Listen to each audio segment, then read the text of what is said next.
Listen.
Hey, welcome to the show, everybody. Welcome to the Council on Future Conflict, episode 672.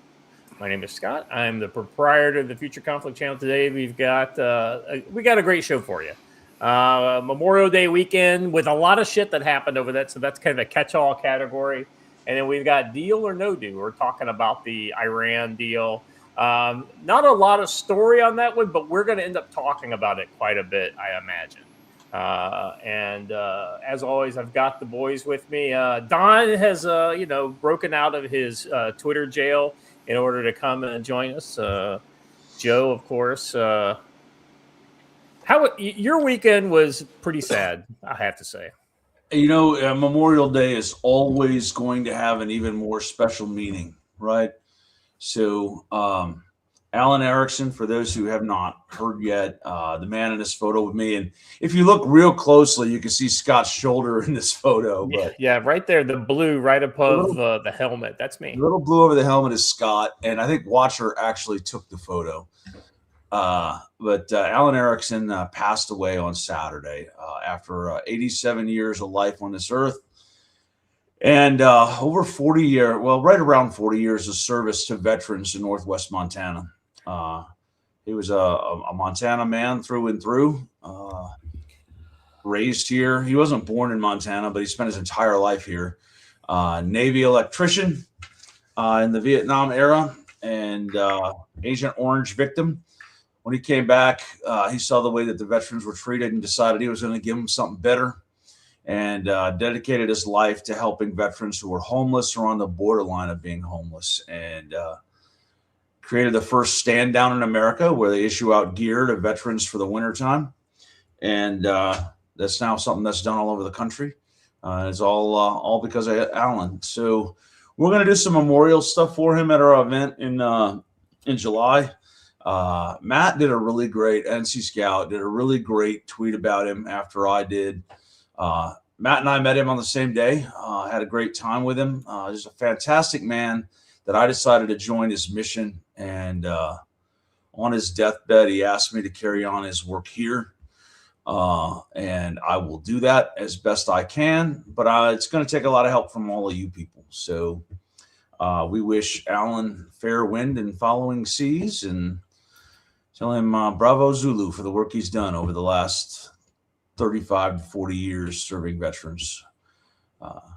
Great man, good family man. A lot of stuff happened with him, making it tough.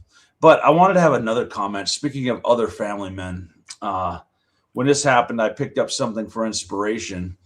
And I have something given to me by another great family man. It's a book written by Paul David Tripp. My personal copy of this book is signed by Doc 253, who is up there in the chat. Signed by Doc Clark. Thank you, Doc. It's been helping me. It's a daily devotional, New Morning Mercies, great book. When Jim first gave it to me, I read it for a couple of months and I fell off the bandwagon. But we're back on it full. So great book. Y'all are good people, and I need y'all to continue to be good people and continue to support what we do here. So yeah, absolutely. It's I tell you, the camp's got a great mission. The food pantry's got a great mission. And Joe, you're the right guy to lead the camp into the future. So I'm glad he left it in your capable hands. And I know a lot of time has been spent over the last couple of weeks, kind of crossing the I's and dotting the T's. But I'm looking forward to July, and hopefully that's a big kickoff for a lot of great stuff that we're going to be doing out there in the future. So yeah, actually, I got some great partners with Home Depot, and they are going to help us kick things into high gear here. So that's pretty good. Yeah. A lot of you got to meet him. I wish more of you had a chance, but you will all get to meet his wife. She will be here for the event, and watch her. Let's go ahead and plan on another birthday cake for her. And we made her day. Watcher gave her a birthday cake. We gave her a big thing of flowers, and she was beside herself with happiness. That same day of that photo right there. So yeah, that's awesome. We'll make it happen, Chief. Oh, you know what? Here's a funny story. I know I'm derailing the show, but that morning we asked Alan, "Hey, what's Linda's favorite cake? We want to surprise her with a birthday cake." And if you've ever met Alan, you know that he's got quite a sense of humor. He did not tell us her favorite kind of cake. He told us his favorite kind of cake. So we would make the cake he wanted, and we give it to her. She goes, "Thank you, boys. You're very sweet, but that's not my favorite cake. That's Alan's favorite cake." Oh, all right. Very cool. Very cool. Yeah, it's good. All right. Speaking of things that are very cool, Don, you got a new well, again, definitely not some other guy seems to be impersonating you on X. You better get on top of that, brother. We don't want anybody following that account and thinking it's you. Well, it's definitely not Don. I know that. Yeah. So, funny enough, it occurred to me this morning, and I don't think I have publicly said that it is definitely not me over on X at Band for Fun, all one word. Yeah, it's definitely not Dawn. Certainly not. So, by all means, go forth and follow accordingly, and you too can. Well, yeah. Since it's not Dawn, I recommend you find this account, you hunt it down, you follow it to monitor it to make sure it doesn't put out anything that defames Don's good name or reputation. So, and if it says good things, then hey, then maybe they're doing better at impersonating Don than Don has done, because Don has done a shitty job at impersonating yourself. Because you keep getting fucking banned. So maybe you should take some lessons from this new guy. It's story of my life. So funny enough, in the world's best content prior to starting the show, there was some discussion of being banned off everything, and me getting you guys banned for about a year. If I showed up on your YouTube channel, you were going to get a strike.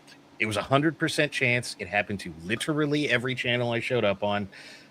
So yes, there is some possibility still, however unlikely, because it's been a few years, that simply me being here will be enough to get you struck off the internet. Well, they can try, but we're pretty indestructible here. Yeah, we're pretty resilient. Hey, Terry Nee has gifted one Future Conflict membership. Thank you. Appreciate that, Terry. If you are not a member, you can become a member either on YouTube or on Rumble. We like it better on Rumble because we get a bigger cut of that. And if you're really generous, like some of our viewers in the past have been, you can gift memberships to a random member of the audience. So thank you. We appreciate the monetary support of the channel, because let's be honest, we get jack and shit from YouTube. And we're not what you'd call a big channel that has ad dollars rolling in. It's like literally we have a weekly ad revenue on Rumble of like 50 cents. And that's a good week, so yeah, you really need like tens of thousands of views in order, and we are just too niche for that. So, I appreciate you guys do a lot with your super chats and your membership. So yeah. Well, we've got plans. All right. Hey, for the record, that's our really cool lodge building in the back of that photo. It really is. And I think I'm going to give a speech from that upper deck. Just Yes. and maybe Citizens. I might shout over the crowd and talk about the trains running on time or something. That's exactly right. By the way, a donor is sending us a sound system for our own use, so we don't have to borrow anybody else's, and it's going to rock. Oh, wow. Good. Wow, that's awesome. Good. Yeah. As you're out celebrating today, I want to remind everyone that today is not about hot dogs and hamburgers, okay? Take a moment today at some point and reflect about lives given in defense of this nation and the idea that you get to make your own decisions, not the government.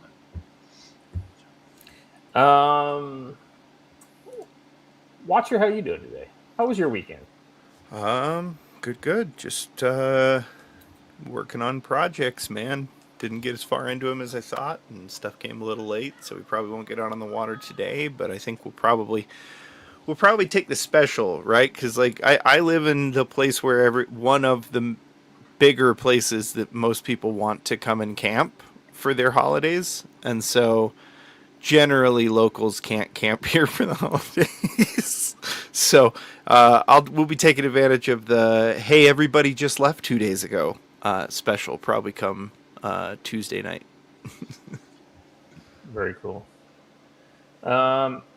Before we show anything funny and move on with our program, the White House actually, Memorial Day is a big day if you're a vet, especially if you know folks that gave their lives in service to our country. Whether it's an older vet like Alan or some of the guys that we lost in Iraq, Afghanistan, and things like that. Any conflict, let's be honest. I think it's worth remembering their service. And I say what you will about this White House, or this administration. You have to admit they do patriotism and honoring the service of service members better than any administration in the last 25 years. We're probably going back to maybe the Reagan administration. So I very much appreciate that. And Watcher, I shared a video. Let's play this. I think it's pretty good.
I tell you, man, Arlington is always so impressive. So I have a story about that. First of all, my only objection to that video is that it was an Air Force bugler. But when we went there, I told Mrs. Tactical Wisdom, I'm like, as sappy as you are, can you not cry for at least the first 10 minutes, right? Let's hold your tears until we get to the Tomb of the Unknown Soldier. Well, we get off the bus at Arlington, and there's 12 Marines forming up for a burial detail. That was it for the rest of the day. But I would tell you all, if you have never been to Arlington, you need to go. It's just an absolutely unexplainable feeling that you get there, and you understand a lot of things, right? You understand why we do a lot of things we do. And I guess this is as good a time as any to add on to what I said earlier and explain my vision for this camp now. Alan did a fantastic job serving Vietnam and Cold War and Korean War vets. But the Korean War vet, Vietnam vet, they want to do different things than the Global War on Terror vet. The Global War on Terror vet wants to get out and do things and still like he's part of something and still involved in defending his nation. And that's what we do here, right? We hold classes. We have events that are camaraderie. And my intent is just to bring all of that to an entirely new generation. So I accept the torch. We're going to make some good things happen. Yeah, it's awesome, and there's a lot of great stuff out there for guys to do, and I know you've got a lot of plans. So I'm really looking forward to see what you come up with. Somebody, by the way, overnight on Saturday into Sunday, someone stopped by out front, and we have a tree that's down, and we've cut it off, and there's just a giant stump there. Somebody stopped by, and having heard about Allen, somebody laid an American flag on top of one of our giant stumps that's leaning out over towards the highway. So there's just this giant flag sitting there in the wind, and it's probably one of the most beautiful things I've ever seen. So whoever that was, thank you. Yeah, that's awesome. All right, guys, let's get into it, shall we? What's up first, Watcher? We got. You want to jump straight into? I guess all of our funny stuff is thematic for later in the show, so we'll go in. Just a little teaser. Just a little teaser. Talk sweet, walk me, dress code hello, money so hot I'm clean. Read sign here, that's the anthem. Whole block eating off the big boy scams. Damn. Oh boy. Oh. Somebody's scam king. Talk sweet. Somebody's scam king. Talk sweet. Somebody's scam king. Listen, if you can't be a rich Somali warlord in Somalia, you might as well be one in Minneapolis. Minneapolis, right? Little Somalia is almost as good. I tell you what, man. PSYOP anime, man. We got more PSYOP anime coming. Yeah. You know what? Hold on. I need to engage in a little bit of nationalism here. Our Somali warlords are better than their Somali warlords ever were.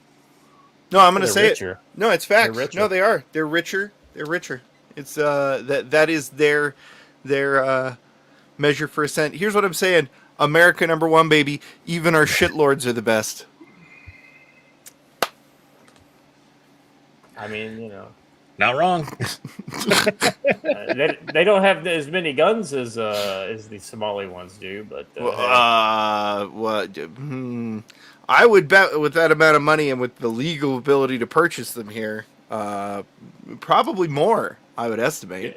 Joe, tell this young man who never went over to a place like that the just sheer number of Dishkas and technicals that you see rolling around in I never thought that I would see a Toyota Camry technical, but they exist.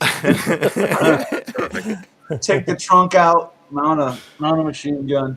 Well, yeah, don't you remember in the Road Warrior they had that one police car that was set up with the trunk hollowed out and it was set up like a technical like that? No, I legit saw one. Like legit, like they took the trunk out of the Camry. Hold on. We've all, but then again, Ukraine had to one up them and made a Katusha, BMW 5 Series. Well, now I have to make sure that the following exists because it seems like the El Camino is just the perfect vehicle for that. Is it not? Oh, it is, but they don't have El Caminos in that part of the world. They have what's that Honda or the Ridgeline? Ooh. Do they have Ridgelines in Somalia? Well, no, it's not really a Ridgeline. It's smaller.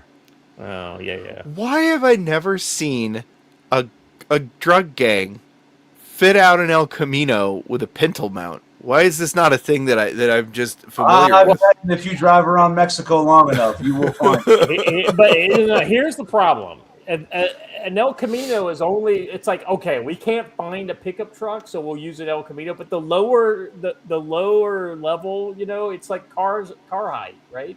It needs to be higher, like a truck, and ideally lifted a little bit for a little off-road clearance. So my dad my uncle had a pretty sweet El Camino.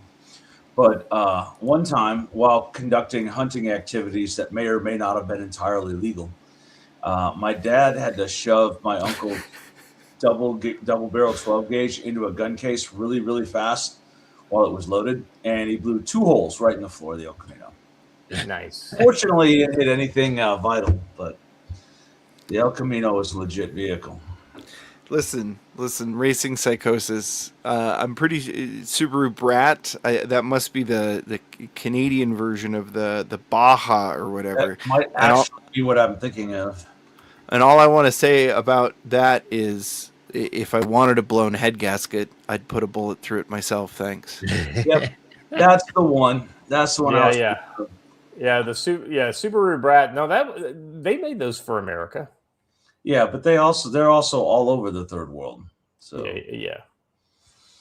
I remember those with the jump seats in the back with the rear-facing seats. I always thought that was pretty wild looking. G-Man Unlimited just came up with a whole new name for the El Camino Technical, a chemical. Well, speaking of Africans of dubious parentage who cause lots of crimes in predominantly white countries, here we have some interesting information from Denmark. Denmark is one of the rare European countries to publish crime data by country of origin. Joe, I'm telling you, the more I see about Denmark, the more based I'm convinced these people are. Now, if only they didn't. They're about to return to their Viking roots. I think that's really what's happening. I think you're right. Somalis top the list when it comes to rapes, fraud, forgeries, and grievous assaults. Palestinians lead burglary, blackmail, and theft. Let me just say, after a life of working criminal investigations in Dearborn, Michigan, I agree with Palestinians leading in burglaries and theft, 100%. If you go down into the comments, let me see. There's another one. There's another kind of that chart right there. Check this out. Immigration net costs and severe violent rate. And so this literally talks about like if you come from America, right? You actually bring in at least what's it saying here? So this is the zero line. 15,000, almost 15,000 net positive, right? But anything on the other side of the zero line is a net cost, right, to the country. Hold on a second. Way to go, Latvia. Holding the continent down. Way to go. Yeah, right. I think that we'll trade Latvia for India in this one. The Syrians are like, listen, we know we're expensive, but we're trying to keep our people in check. We're trying not to rape everybody, but it's just hard. According to this chart, what is the benefit to bringing in a single Somali into your country? Zero. It is literally a net detriment. You are decrementing your country by bringing them in. There is no good reason to do it.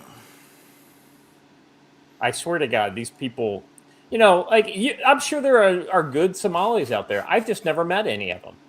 What do Latvians do that's so expensive? What's interesting is everything on the far right side of the chart, as the one person points out in the comments, is a Muslim country. Yeah. Oh, wow, there we go. Also everything in the top half of the chart, literally the entire top half of the chart. Well, here's my question is, what's the color pertain to? Because I thought this is the Middle East. These are Asian countries, technically, if you go by the... Gotcha. That's what I wondered, if it was, by locale. Because USA and France both get the same, and Denmark all have the same color. I think that's considered Western. It's probably Western. Yeah, Lithuania, Poland, and Latvia are all Eastern, and Romania all Eastern European. Yeah, that's kind of okay. That's kind of where I was going with this, but I just wanted to see if you guys had any insight that I was missing. I'm gonna say India. Okay, but we wouldn't have called that. Here's the reason. The reason why I think that India is there is because the vast majority of Indians that come to a country like Denmark are imported skilled labor. That's true. There's no mythology to Denmark that's bringing people there. Yeah. So they also do the Muslim thing pretty well, where they if they're an incredible minority, they're all well behaved, and then as soon as they're not an incredible minority, they're a giant problem. So there's a good possibility that if you check back on this chart in 10 years, India would have moved pretty dramatically. Yeah, India will have moved to the right. Yeah. It's also the general Indian kind of system where they send the fairly high-classed people out first, and then we accept them, and then everybody goes, Indians are great, and so you open it up, and then all of a sudden you get all the low-caste people.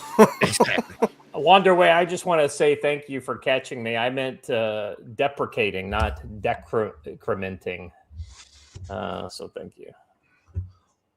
Hey, Wanda, good to see you. Wanda's a fantastic lady, for those of you who haven't met her yet. I say yet because y'all are going to meet her. She's a good lady. You know, one of the things that I love about our chat is like we've got some definite bros in our chats, but like the gals in our chat always surprise me. Like Chell, she's been around forever. Janine Rogers been around forever. There's a couple more. Let's Wanda's see. been around I think forever, yeah. Karen's there forever. I just like the fact that we have like ladies in the chat, right? You know, like I appreciate the fact that you guys hang around. There's several others that show up on a regular basis, but I mean, I was going to say that Gene Rogers has been my Djibouti friend for a very long time, but that sounds terrible. So that sounds terrible. Yes, yes. Yeah, we're going to have to refer you to HR for that one, Joe. The future. Oh, wait a second. I'm sorry. I just got the word. The entire future conflict HR section was fired. Yeah, they were laid off. They brought no. They were replaced by one dude from India who doesn't really understand what we're talking about. So we're okay. The people who have made the decision to fire the HR department have now been fired. Chelsea says, my mother is in the hospital. Someone from India died. Have had over 100 visitors in the last 2 days. Darth Katie's like, I'm not a lady, but I'm always lurking. You are a lady. If you are not a she-male, then you are a lady. Unless you're a lady boy. You know, somebody. Okay. Somebody made another one here. Steffi Sup. Thank you. American Dreamers. She's another gal who's always in the. I'm just saying. I know we have demographically we skew male, but you guys are some of our old school supporters, and we really appreciate that. Ode to CLP. I wore that for a long time. See, I've smoked a lot of you guys out. You like a lot of times you just lurk, like Rennie does. But anyway. Well, yeah. So somebody was pointing out just this morning that if you post on the internet, you are among the top 20% most unhinged people on Earth, because like 80% of people who interact with the internet don't. They're just lurkers. They don't interact in any way. Right? They just scroll. Speaking of unhinged people on the internet, it's good to see Natalie in the chat. Thank you. Hey, Natalie, I don't know if you're going to be coming to July. Hey, that's a great photo of you and Lance. Lance, I know I like Lance. I'm hoping you come out for the July event. You were there last time, and if I remember correctly, she was one of the catalysts for the infamous cartwheel. The Scott cartwheel.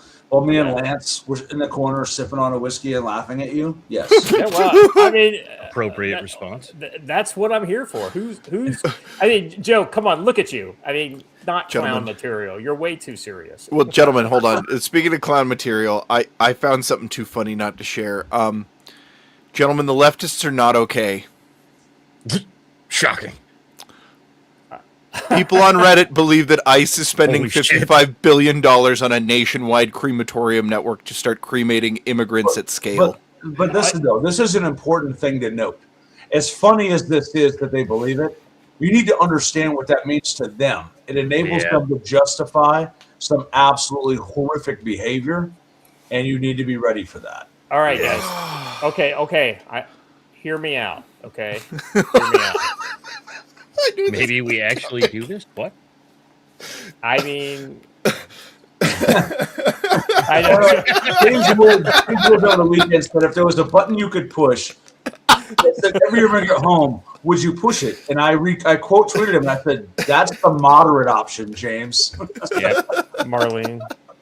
Yeah, like I wish the button had like an age limiter on it, because then that's an easy yes. I still am somebody who believes in innocence, and I believe in individuality, and I think any child can be saved. if you bring. You're them going to up with send the their right parents kind of- back, but not them. Are you gonna raise them, Scott? No, I'm just saying. If you've got if you're talking, it's. But then you end up raising a generation who hates you because you sent their parents. I'm not saying we should. I'm not saying we should raise them. I'm saying you kill the parents and then send the children back. So we're going to lower the age of every country on Earth by nature of killing the adult population of them and sending back. I mean, listen. Is this not literally what the World Economic Forum meets about on like a quarterly basis? That's true, right? Well, but the problem is they're planning on killing us versus. Speaking of the infamous cartwheel incident, that happened after our last whiskey panel, correct? That's true. Where Brandon told us, "Well, I'll just be on for like 10 minutes," and he ended up staying for like 2 hours, and we had so much fun. I have it on pretty good authority that Willie's Distilling is going to provide us a variety of Montana-made whiskeys for our whiskey panel to sample. And I am really excited about that. Yep. So stay tuned. And I they'll need probably to- be there. They might have a sample booth or something set up. We shall see. I need to get my dad to buy our tickets.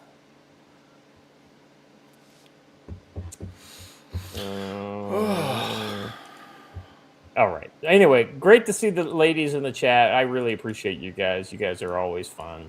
And you guys, the thing I like about the ladies in our chat is you guys get it, right? You get the fact of like what we're talking about here. And let's be honest, like mothers are sometimes are the ones that have to remind their husbands to care about this shit. But as soon as the wives and the mothers talk about like guns, hey Dan, don't you think we should maybe buy some more guns? Oh yeah, what are we buying guns for? Because I'm ready to go to the gun store. It's all right. Let's move on to our next one here. Speaking of people from places that are, well, they just don't know what the fuck they're doing. Just when I said kids can be saved, we have a 14-year-old Palestinian urban Ute from Palestine.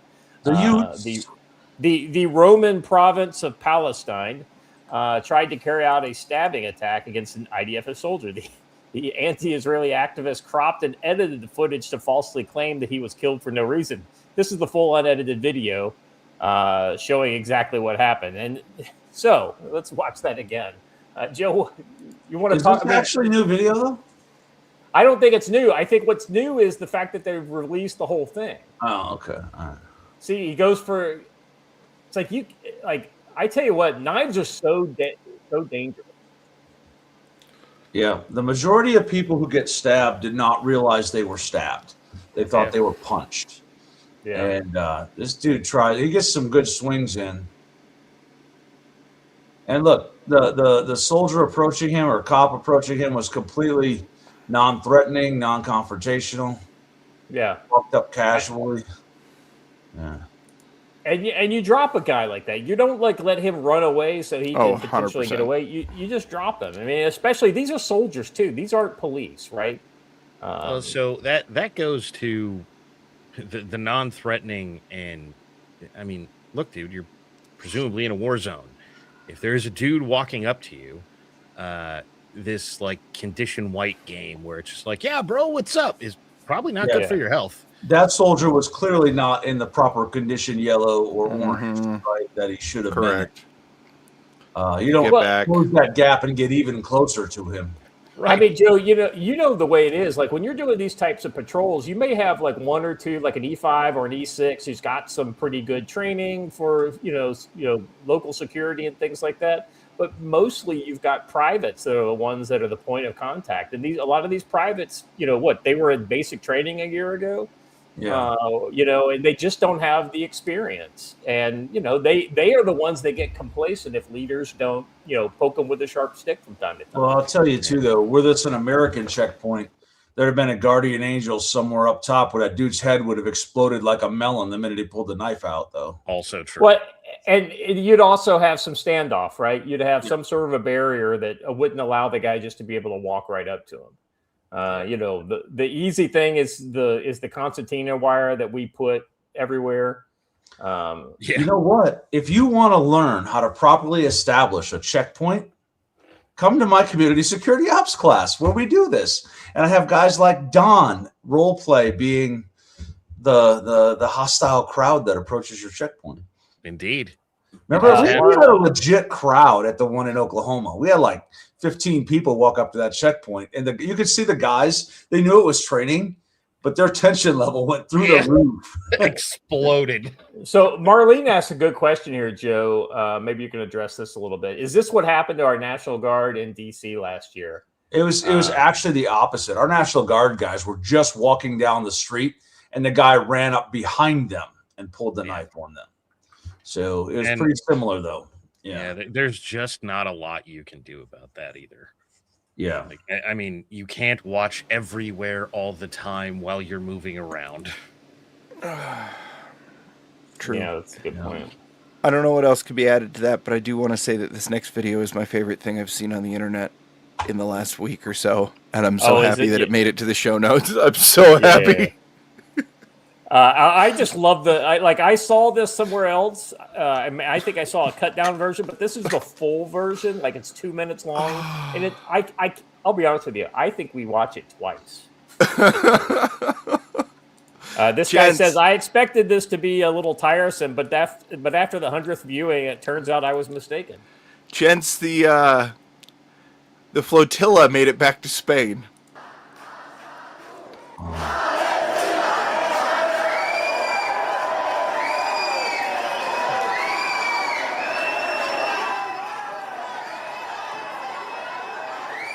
Oh, I guess Spanish cop is like, you don't come up behind me and put your hands on me, son. Yeah. Well, I like how the clubs came out immediately and they just start beating. I think American cops need to bring the club back. Oh, yeah. Fuck the taser, man. Just start wailing on them with a fucking club. So when everyone said, oh, my God, the Israelis are being so mean to these people. No, these people are just insufferable and totally deserve everything that happens to them. They are provocateurs, and they can't help themselves. It's just their culture, bro. It's like I'll be honest with you. Just seeing a European starting to get a fucking clue and crack down on these Marxists. Schley, ask what's happening. Okay, let me lay it out so you understand the fullness. This is the pro-Palestine the flotilla, the one that Greta Thunberg has been part of on and off, right? Yeah. The one that keeps getting yanked out by the Israelis and basically like, hey, this is a fucking war zone. You're not allowed to be here, right?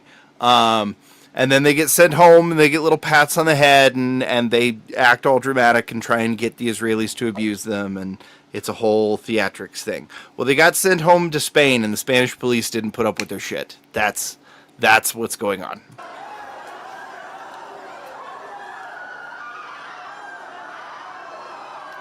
I like how this guy chokes up a little bit, pushes his sleeves up so he can get ready to.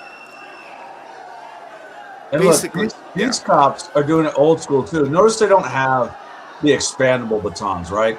These are old school hickory batons that are no joke. Billy Club. Yeah. And you might question like what suddenly started it? Well, they were telling them to move, and they were telling them we're leaving, you're under arrest, and they decided to pose for a picture and wouldn't leave. Yeah, see, like this guy with the polo shirt on and the bro dude bro sandals. So like these are the supporters that are basically latching onto them to try to keep, make it impossible for them to be able to take them away. But that just guarantees that they get taken away. That just means you can take it away too. Yeah, look at this dumb bitch that jumped right in there at the end to do the same thing again. So, and they all look exactly like you would expect them to, right? I know. It's almost like phenotype is a thing. The Hispanic cop face, man. He was like, "Did you just grab me?" That?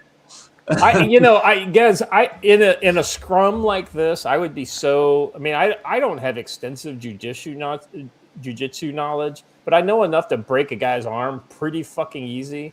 I would just start breaking arms. I think in something like this. So there's a fine line in a wrist lock between throwing someone to the ground and throwing them to the ground and then breaking their wrist. Breaking your wrist is the way to go here. Yeah, because that takes the fight right out of somebody. Another one would be like a heel hook or something like that. Would be a really easy, like for this guy on the legs. It'd be so easy to do, and there's not a lot of give in the knee and the foot, and so it's actually easier to damage the knee and the foot. Let me tell you too, though, after a long career of arresting people, an elbow to the femoral nerve on the outside of the leg, or not the femoral nerve, the thyroid, or what's that, capreal junction box on the outside of the leg, it does not feel good, and it makes your leg like unusable for like an hour. So. Speaking of ladies in the chats, nice to see you, Stormy. Thank you for joining us. They probably smell like your expectations too. 100%. Yes. You know what? I'm going to interject one more bit of news, just a little more. Good news on good news. I figure. While we're watching a bunch of communists get hauled away, let's get prepared to watch another communist get hauled away. Hassan Piker under federal investigation for his activity in Cuba. And then he says, not so great for me. Seriously. Oh, darn. Well, somebody made a comment about them and their claims of being abused by the Israelis. That's why they're getting abused by people right there. Their behavior. It's not abuse when they beat you, when they give you a beating you sorely deserve, right? Yeah. Facts. Exactly right. Yeah, I was gonna say Dog Dimed Him Out. That was my favorite one I've seen. Was the Game of Thrones edit with his dog in it? It's tell Hassan I want him to know it was me.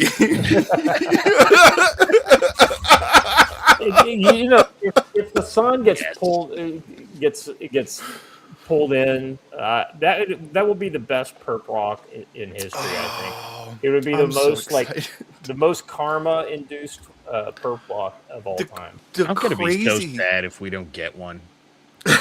Well, between the ones that were there and filmed their own activity, here's the thing: people were saying it at the time. The laws that he was violating are not small time laws. They're all shit with like 20 plus years. Like minimum if you get convicted. I mean, even a FARA violation is 20 years, depending on what you're doing, right? And he clearly meets the FARA definition, right? Yeah, that's exactly right. This is gonna go so badly. No. This is going to go spectacularly. Anyhow, so we'll keep you updated on that process as it goes down.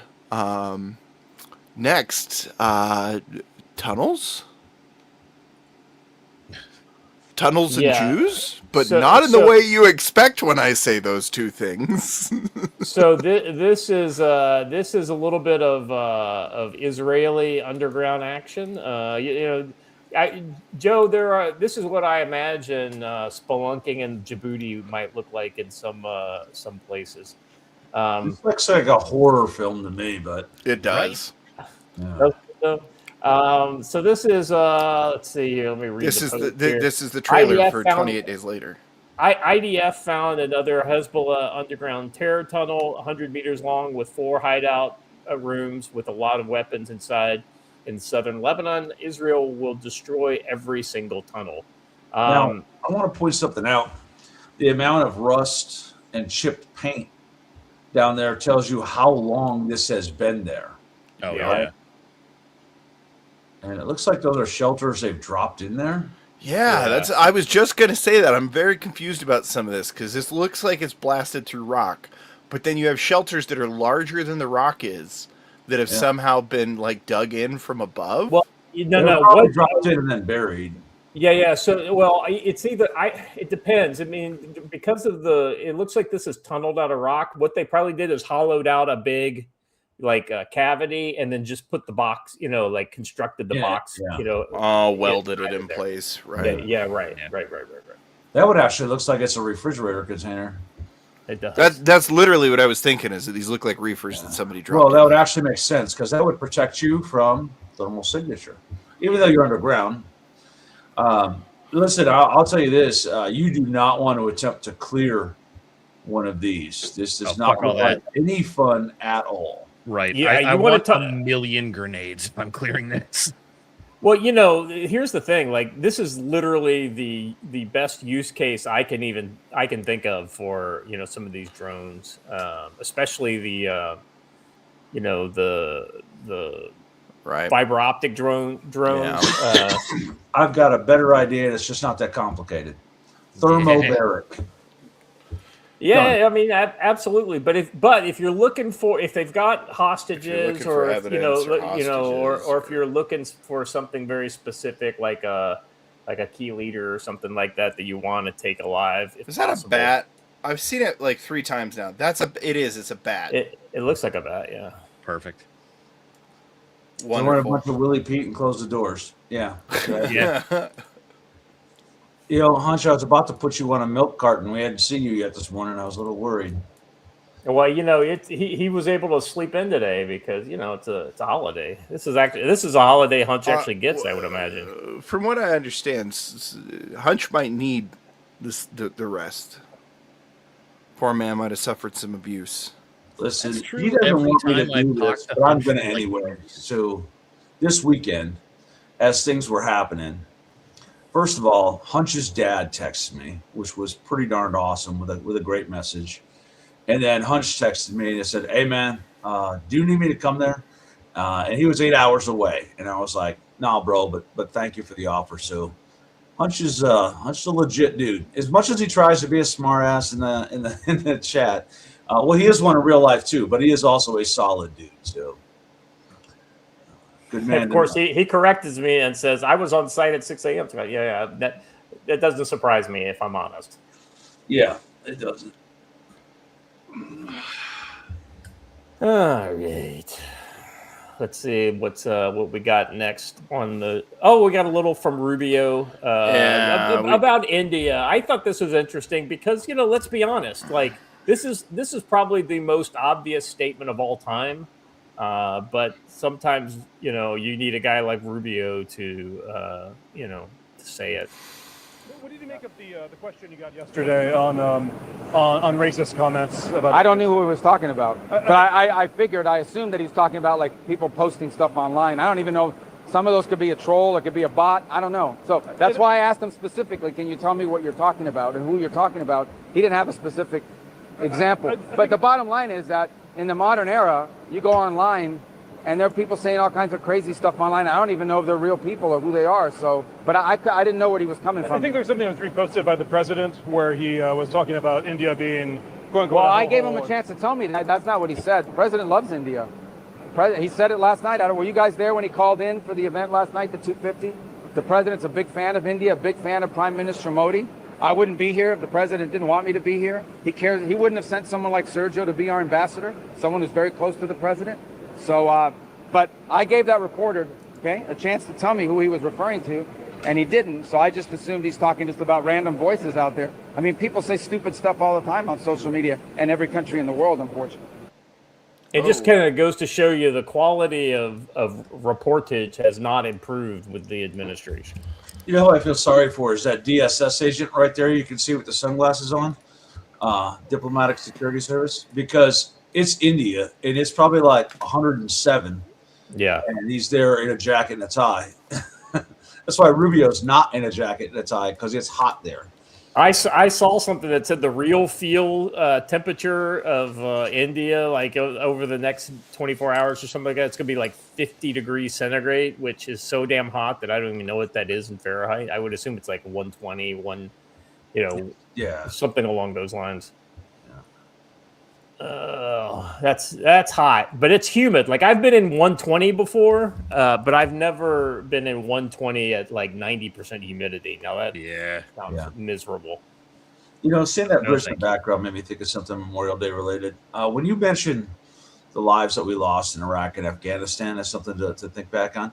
It doesn't just mean U.S. military, right? I could think of a particular day before contractors were hanging from a bridge. So. Think about that too, right? It's not just military people.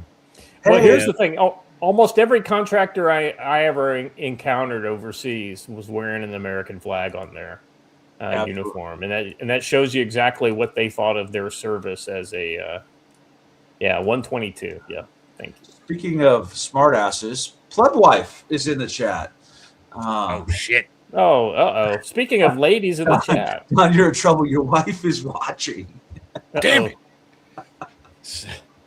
Before we get distracted from contractors, while I was in Afghanistan, the guys who worked on the G-Boss, like 20 of them got smoked because they look. Truth be told, we told them like, hey, don't go where you're thinking about going, and they went, yeah, man. Well, their gear's down, so like we really don't have a choice. And then we got to load them up with wreckers. And, I had burned out trucks sitting on the helo pad of my firebase for like 2 weeks because there was nothing you could do about it. So it is definitely also contractors. Scott tells a story of that. You had to handle an incident like that yourself. That's exactly right. The only South African contractor I ever met in Iraq was the dead one that we recovered his body.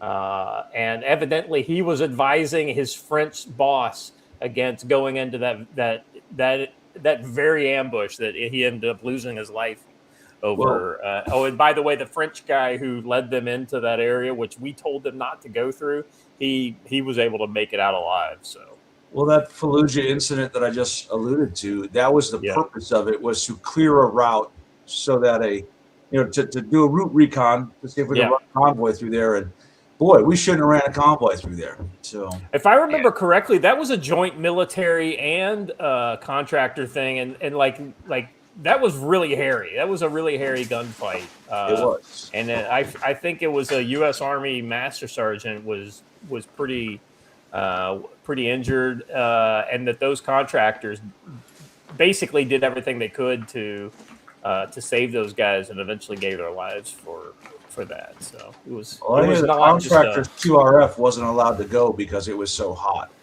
Yeah, that might just be a rumor or not. If I remember correctly, those guys were State Department contracts too, which had different rules than some of the DoD ones, and there's CIA had WPS contract. Yeah, that was the other thing too. Is like depending on the contract, you had all kinds of different rules, and just it didn't make a whole lot of sense to me at the time. But hey, what the fuck do I know? Yeah. All right. Here's some more Rubio in India. They would rather invest in Hezbollah. They would rather invest in the rapists and the murderers of Hamas. They would rather invest in those groups than they do in their own people. That's what Iran invests in. And that's what you should be asking me about. That's what the BBC should be covering. And that's what these other media outlets should be covering, is how evil these people are in Iran and the damage they've done to people all over the world. They would rather... So... this is a great point that is not made enough. That's one thing I like about Rubio. He's consistently kind of stayed on message, and he's countered the left-wing narrative of a lot of these countries. Don, can you dive into this? This is something that you've kind of harped on quite a bit. So there's this thing that we do where we act like these foreign countries have no interest. They've never done anything. Whatever we're doing right now happened in a vacuum, right? Iran was just sitting around being good boys who didn't do nothing, and then we bombed them because we're jerk-off assholes. And from EFPs to the Marine barracks bombing in '83, Iran has done a lot, and there's because the moment you say something like this, what you get is, but in '53, like, okay, look, '53 doesn't happen if not for Iran causing a bunch of problems in 50,000 places, and effectively what we're going to end up with is, how far back in history do we want to go? before it's look, man, it doesn't matter what's going on. The Iranians specifically, once they started to have a Muslim problem, have been a problem for everybody, and it's not going away. All right. Yeah. So look, whether you like the Iran war or not, this mentality that Iran is just a good boy who didn't do nothing is full of shit. And it has been only for about the last century. There's significant evidence that that Iran was 100% involved in that incident we were just discussing in Fallujah. Right? Yeah. Well, I mean, yeah. How many Iranians got detained by the second Mardiv while clearing Fallujah? The irony is that in Anbar province, almost all of the insurgents out there were like AQI and the Sunni, guys, right? But the weapons, the EFPs still came from Iran. It's like once they entered Iraq, the place people like the Mahdi militia and some of these Shia groups that may not have been super kinetic against the Americans at the time, were selling that shit hand over fist to the Sunnis, or at least kind of throwing it in the open market, and then was finding their ways to anybody who didn't like Americans. And then later, literally anyone who wanted it. Right. Well, and then if you remember, it was like 04, 05 was when they were doing all that stuff. When the Najaf stuff started kicking off, if I remember correctly, and that was when the Shia really started, going kinetic against U.S. Al-Sadr. Yeah, Sadr, that fucking retard, literally. So there's a game that gets played with the open market thing. Look, man, if I go down to Mexico, right, and I go to the Mexican gang's deeply held territory and go, I'm opening this open market to anybody, but I'm selling Madu's 50 cals. Yeah. It's not an open market. I'm selling it to the cartels, and everyone and their brothers know it. Yeah. But, oh, man, I went to the Middle East where there is all this terror activity going on, and I just set up my little 7-Eleven like shop stand, but guess what? I only sell small arms and high explosives, and it is just a coincidence that the guys who are killing Americans are getting it. Like, shut up. We know this is a lot. Yeah, the Quds Force would work with anybody who's willing to kill Americans. Right. Listen, somebody needs to throw some cold water on the ladies in the chat. We haven't even showed Pete Hegseth today. Stop it, man. I blame Story. I blame Story. Stormy started it all. Yeah. Look at Pete. Pics of Pete this morning. Just saying. I just have to say hat tip to Trump for this is gonna sound weird, but like I was listening to a lot of experts before he elected a cabinet, and they're talking about how it was mostly gonna be women because he doesn't like men that upstage him. Is it just me, or did he pick the thirst trap cabinet? Because that kind of is what it feels like. Well, I mean, it's like you get the women to vote for you by hook or by crook, right? I mean, it's like cabinet, right? And let's be honest, we all thought Marco was a little of a bit of a lightweight, but he's really come out. came into his role. Yeah. Well, so we should pause there for just a moment for one of those Angry Don speeches. Marco Rubio is spectacular as long as he has someone to keep him from going full retard. Do Correct. not elect this man president. He is a very good asset. He is not a leader. Phil Coggins says, then explain Howard Lutnick. And Lutnick's he's your planner. He's your mastermind. He's the guy. If you notice, he's not out there every day because he's the guy who's actually. I was gonna say there's very clearly a camera team. It's like JD and Marco and Hegseth. Well, early on, there was an interview with Lutnick, and he basically said, because he was one of the guys helping Trump kind of pick the team, right? Like after the election, after they got elected, and they were like, listen, we can't just get experts. We have to get experts who can communicate to people in plain language exactly what we want to do. And so you have to be able to carry your message and carry your narrative. You can't just be a technocrat. And I think they've done that. I mean, Well, kind of. In some cases, look, man, Gorka's got to go. I'm gonna say that right now. Well, I'm just but watch him put Gorka in as the DNI. I will throw. Oh, it's so bad. And Rowan, is pickling jalapenos some sort of a euphemism for something? I don't know. Yeah.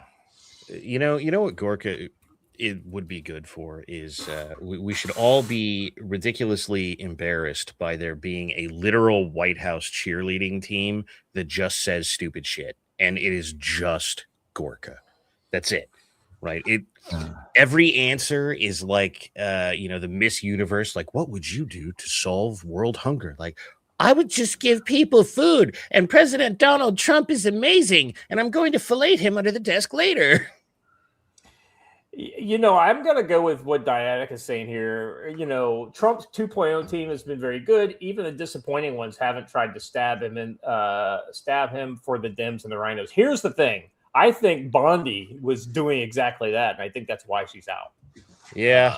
I think she's not alone. Yeah. Well, I don't think she's alone either. I just don't know how effective some of the other ones have been in their, Well, look, it's easy to sit in the second term and go like, oh, these people are bad, but I challenge you to find me a Bill Barr in the second administration.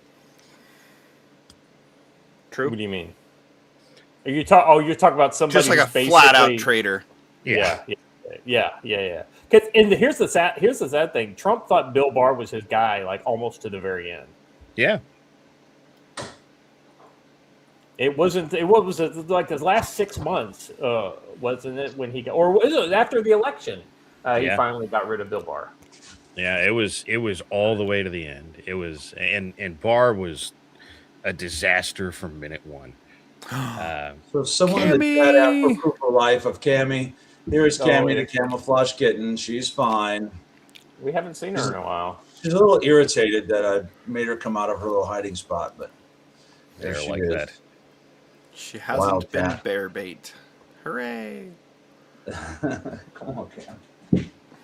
Now the girls are talking about wet T-shirt contests in the chat. I could get behind that. I'm just saying. Listen, I'm not saying that the first annual Camp Ponderosa wet T-shirt contest is going to be a thing, but I'm also not saying it. That's exactly right. It depends. We want to have some people. I'm not going to put it on the official calendar, but if it happens organically, exactly. Well, I'll tell you what, man. I'm going to be in it to win it. There's a creek right around the corner. We've all been there. Everyone in this little section has been there. That it's really cold. Which is actually perfect for that type of activity. You know what? You need to stop underselling it. It's actually the greatest creek of all time. Stormy, you just busted it. Because when I said we go to this creek and you could have your wet T-shirt contest, you would then also have wet toes. Yes. Joe's always in for a penny, in for a pound, Stormy. It's I only know actually one person who dunked themselves in the water in that creek because it was so cold. That was Joel. Because as we all know, Joel is an idiot. So he's a special kind of he's a special person. Yeah. He's a special cat. Oh man. All right. Speaking of coming out to Camp Ponderosa this summer. Yes, but good transition. We got a couple classes this month, but really where I'm focusing all of my advertising efforts is in July. Early in July, we're going to have a combatives class. We've got some people signed up for that already. You come in on Friday and do some unarmed self-defense and ground fighting.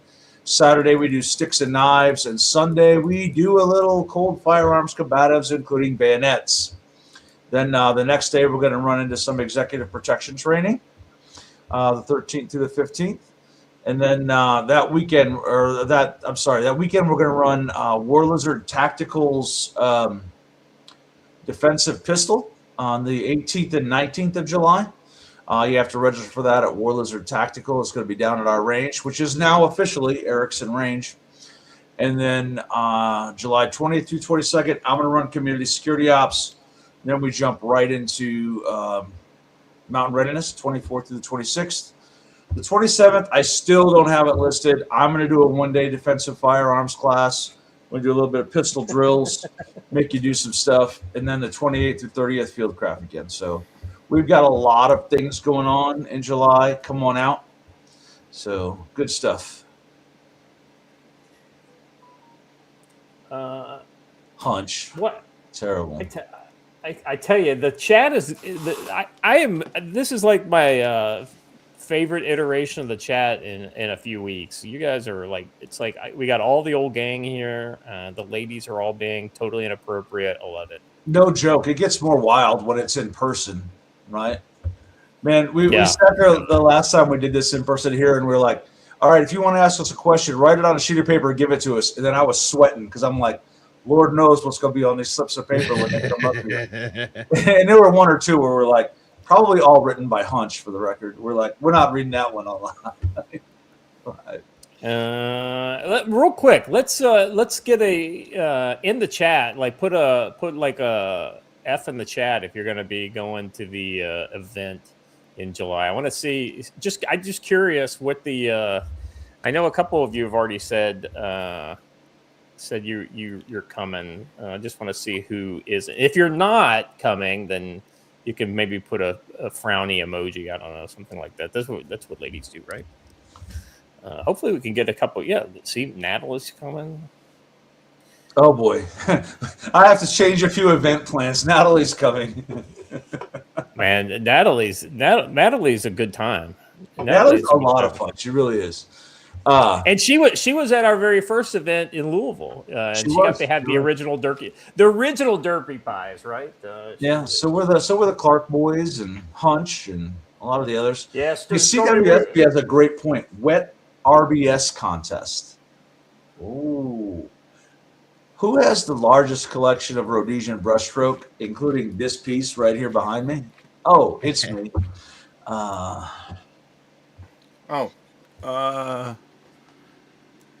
Interesting update to a story that we haven't talked about yet, so I'm dropping in the private chat.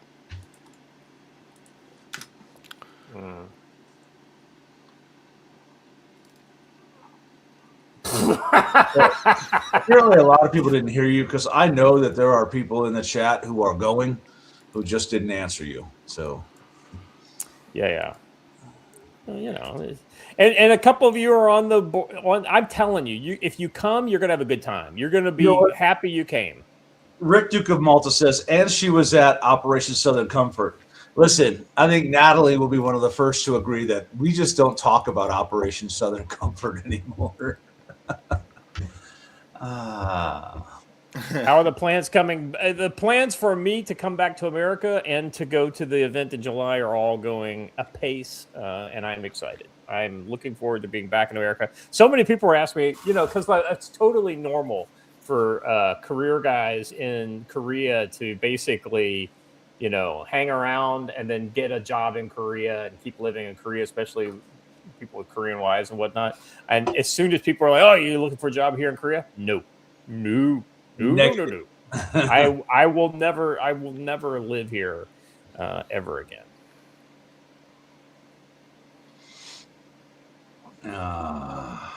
Yeah. All right. Let me. I have a brush beater spot. Let me go ahead and read that. Memorial Day weekend has been marked by fresh incidents, both domestically and abroad.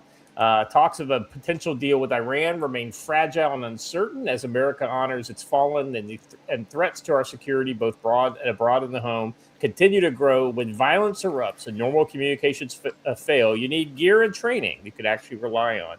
Brush Beater Store has you covered with 2 battle-proven options: the AR-152 Pro, a rugged high-performance handheld radio built like a tank, 10-watt tri-power output with massive 12,000 milliamp battery, built-in GPS and APRS tracking, expanded frequency coverage, including airband and multiple antennas for superior range.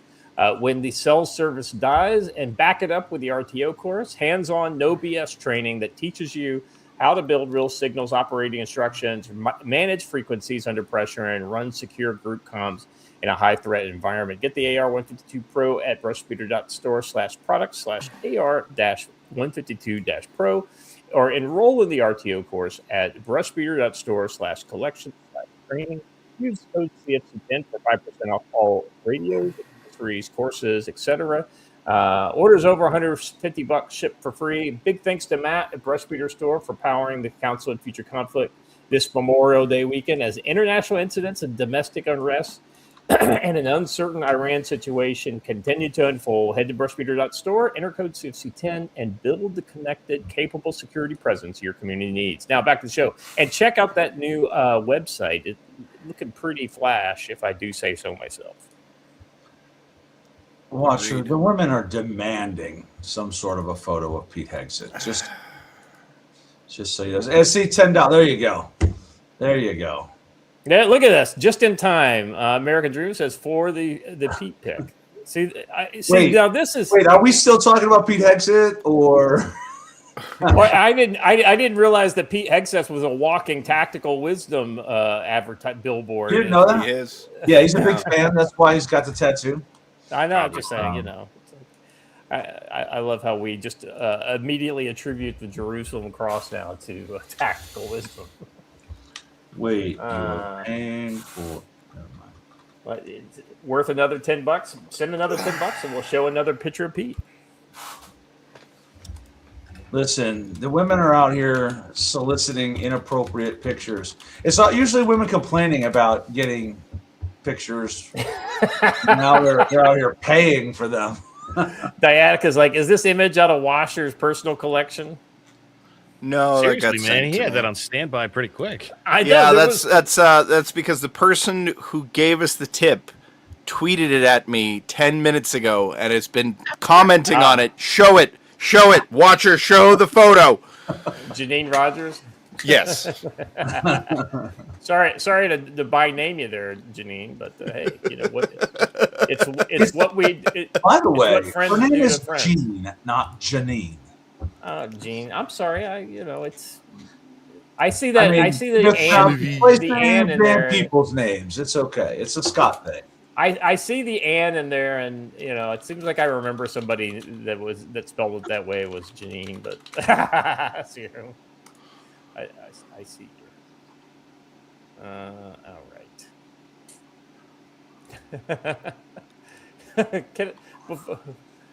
Patrick 7 for $10 says, since I can't make it to Montana, I'll throw $10 towards the morning headache fund. Enjoy yourselves there, fellas, and pour one out for me. Yeah, absolutely. Listen, somebody has to be the Patrick on this trip because Patrick spent an entire day in his tent. I offered to give him an IV. He refused. He was in really bad shape after trying to go 1-for-1 on Jell-O shots with Angry American's wife. Never, ever attempt to out-drink Melbourne. It is not going to happen. That's a bad idea. We need a better view. My old eyes really need to focus on Hexa. Okay, well, if you're older than Joe, then I will acquiesce. But if not, here's the deal. Now that I know this is a money-making endeavor, I may have just found 2 or 3 more different angles. All right. So listen, for Scott's comment, even though he's only 2 years younger than me, I'm going to show Scott this K98 bayonet when he gets here. I was told by a neutral third party that neither of us know that she thought that I was your son. I'm just saying. Yeah, some lady. We're gonna go with the opinion of some random waitress at the Cracker Barrel. I mean, that's a hell of a reference. I mean, and then you took off your hat. She was like, oh. It was funny. That was a great epic road trip, man. The best part of it was Craig, 6 hours in. Wait, you're Scott. And you're like, yes. Joe, look at this. I think you guys are the same age, aren't you? Yes. There we go. See. Sorry, you're not older than Joe then. You're the same age. Actually, I think you're younger than Joe because he was older. Thank you, Scott. Thank you. By a couple months. So, who did body shots off Watcher last year? I told you that in confidence, okay? The worst part was Watcher wasn't even aware of it. He was just passed out. There you go. Before we get into our main thing, we've got some funny stuff with that. I've got a separate funny thing because let's be honest, it's just worth watching. Oh boy. I just dropped it in the private chat there, Watcher. Listen, ladies, this is not Another going to become perhaps- the Hexus stream. Stop it. I need. It is for a moment, apparently. Well, that's two different ones for the Pete Fun. Also, like, share, subscribe. This is proof that we. Different angle. But Different angle, same event. The problem is we got Tim Kennedy in there, don't we? That's problematic. That is the problem. So this is proof that we will literally do anything for money. There you go. I mean, Well, I but did here's the drink thing. myself Unconscious Oh, on my desk one day for money. So that's true. I was there. But you know what? I can't believe that I didn't pass out until after the stream. I swear to God, I was remarkably lucid for that whole thing. All right. Oh, I see. Okay, I see what's next. Yes. No, Scott, Yeah, let's- smart. Scott, once he starts realizing he's having more fun than he should, Yeah. Scott's like, I'm dialing it back for a few minutes. Yeah. Well, In the you know, taxpayer fund. if you don't know when to say, like, because I haven't been drinking very much, so I don't have a tolerance, so I have to artificially We All did right, enjoy David Attenborough. Amphibious Pirate to continue drinking. That was a Yes. lot of fun. That was a lot of fun. It's always the more fun if you're the least drunk, if you're not the most drunk person. There's always. It was sort of a science experiment to see if we could get the 6'6", 300-pound muscle man drunk, and it worked. I just want, okay, now that I've seen this, ladies, I just want you to know the following is on stock on eBay, apparently. So Is that Now, a cutout, it like a is little cardboard stand? Yeah. It is not latex. Yeah. Look, that's a trip to Home Depot away from whatever you want it to be. That's all I'm saying.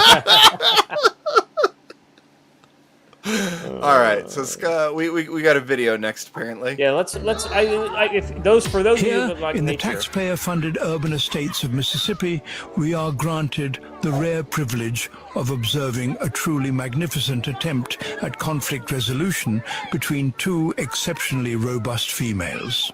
It appears as if a boldly colored challenger, draped in yellow and black, barefoot, ill-equipped, yet brimming with unearned bravado, has wandered into the street to test her fortune against the reigning neighborhood queen, who responds not with fear, but with leisurely mockery of both the challenge and the challenger's clear lack of preparation. As the herd closes in, the challenger ceremonially passes off her vape, a sacred rite, squares up, silk bonnet still secured, and begins the bout with the confidence of someone wildly unprepared. The action erupts instantly. Acrylic haymakers collide like loose meat. The bumblebee beast hits the pavement, and the queen yanks hair with the grim determination of someone trying to rip-start a stubborn lawnmower. The females of the herd briefly intervene, not to restore order, but to confirm that the furious tugging is directed at real hair, which, being disappointingly short, offers little in the way of leverage or satisfaction. Recalibrated but undeterred, the corpulent bumblebee launches a wildly hopeful haymaker, bold in spirit, nowhere near the target. The reigning queen seizes the moment, grips Bro, I want to watch sumo now. what little mangy hair is available, administers a brisk series of well-timed slaps, and is rewarded by the surrounding chorus with a reverent chant of "Damn, girl." She doesn't even know what day it is anymore. She's like, Mom, I don't want to go to school today. Oh, man. Wow. I'm just saying. That's almost admit- as good as the video I showed you guys before, but we'll get to, that's another. We're getting there. I miss Oh. World Star Hip Hop. Oh, you mean it's gone? I didn't know that. No, I just mean it's no longer the thing. It doesn't get Yeah. shared around anymore. There's a lot less screaming World Star in these videos now. we're all.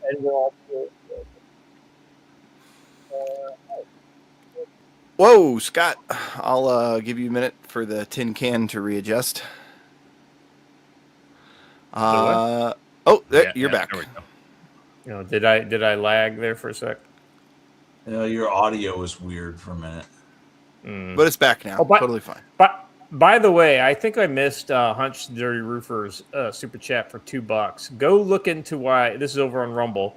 Go look into why Gorka's dad was in prison in Hungary. The man is a fool and a cancer. What's the deal with his dad? I don't know. You know. I don't know. I'll find out. The deal is. I don't know. But let's watch this video while I find out, hey? Well, you know, it's a video of Marines doing cool shit. So let's see what we got here.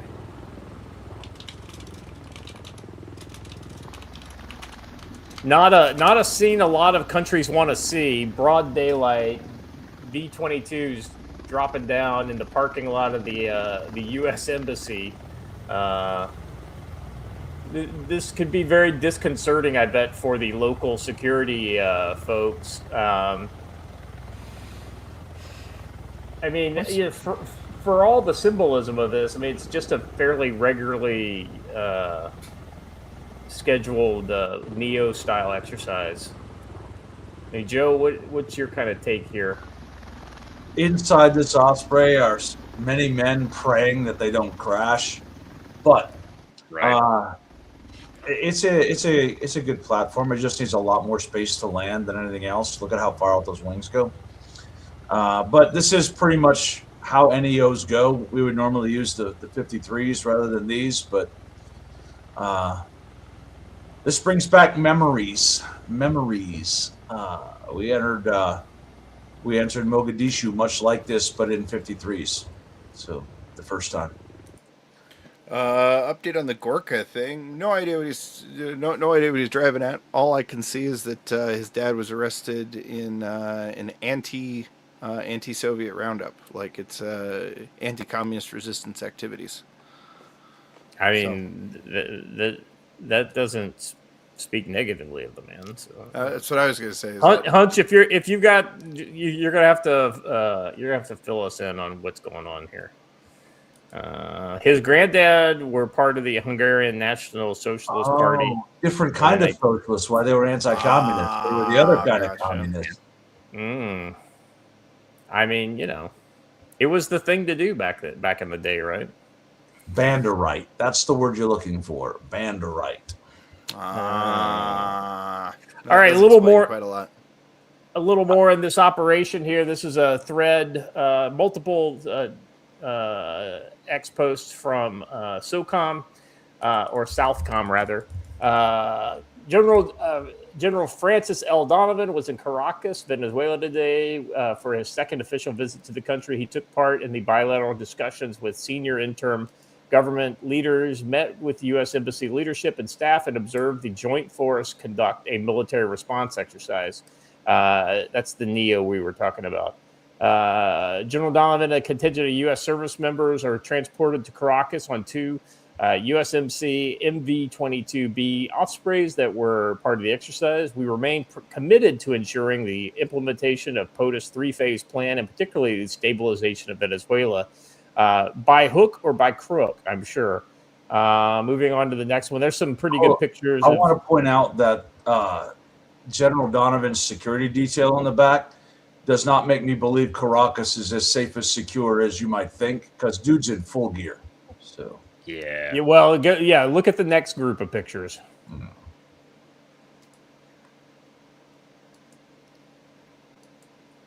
Yeah. So there's the Osprey in the parking lot. Yeah, here's his here's his detail. God damn it, everybody's got a can now. Oh yeah. When did that happen? That's the thing. No, the Marines actually are the ones that kind of did that first. Yeah. Jim, how are you doing? We were just talking about the latest visit by the Marine Corps to Venezuela, Caracas. I don't want to say nothing, but we mentioned Marines, and Jim comes running.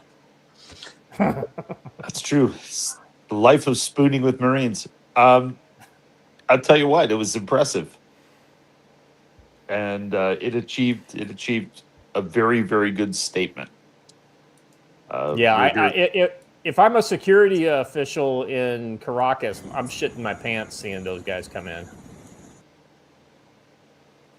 Gotta love it. You want the dominance out of them. It was impressive. Yeah. It's what they're for. Listen. People in chat are making comments, but were you really a Marine if you don't constantly hear a high E pitch when you're sitting alone? Right.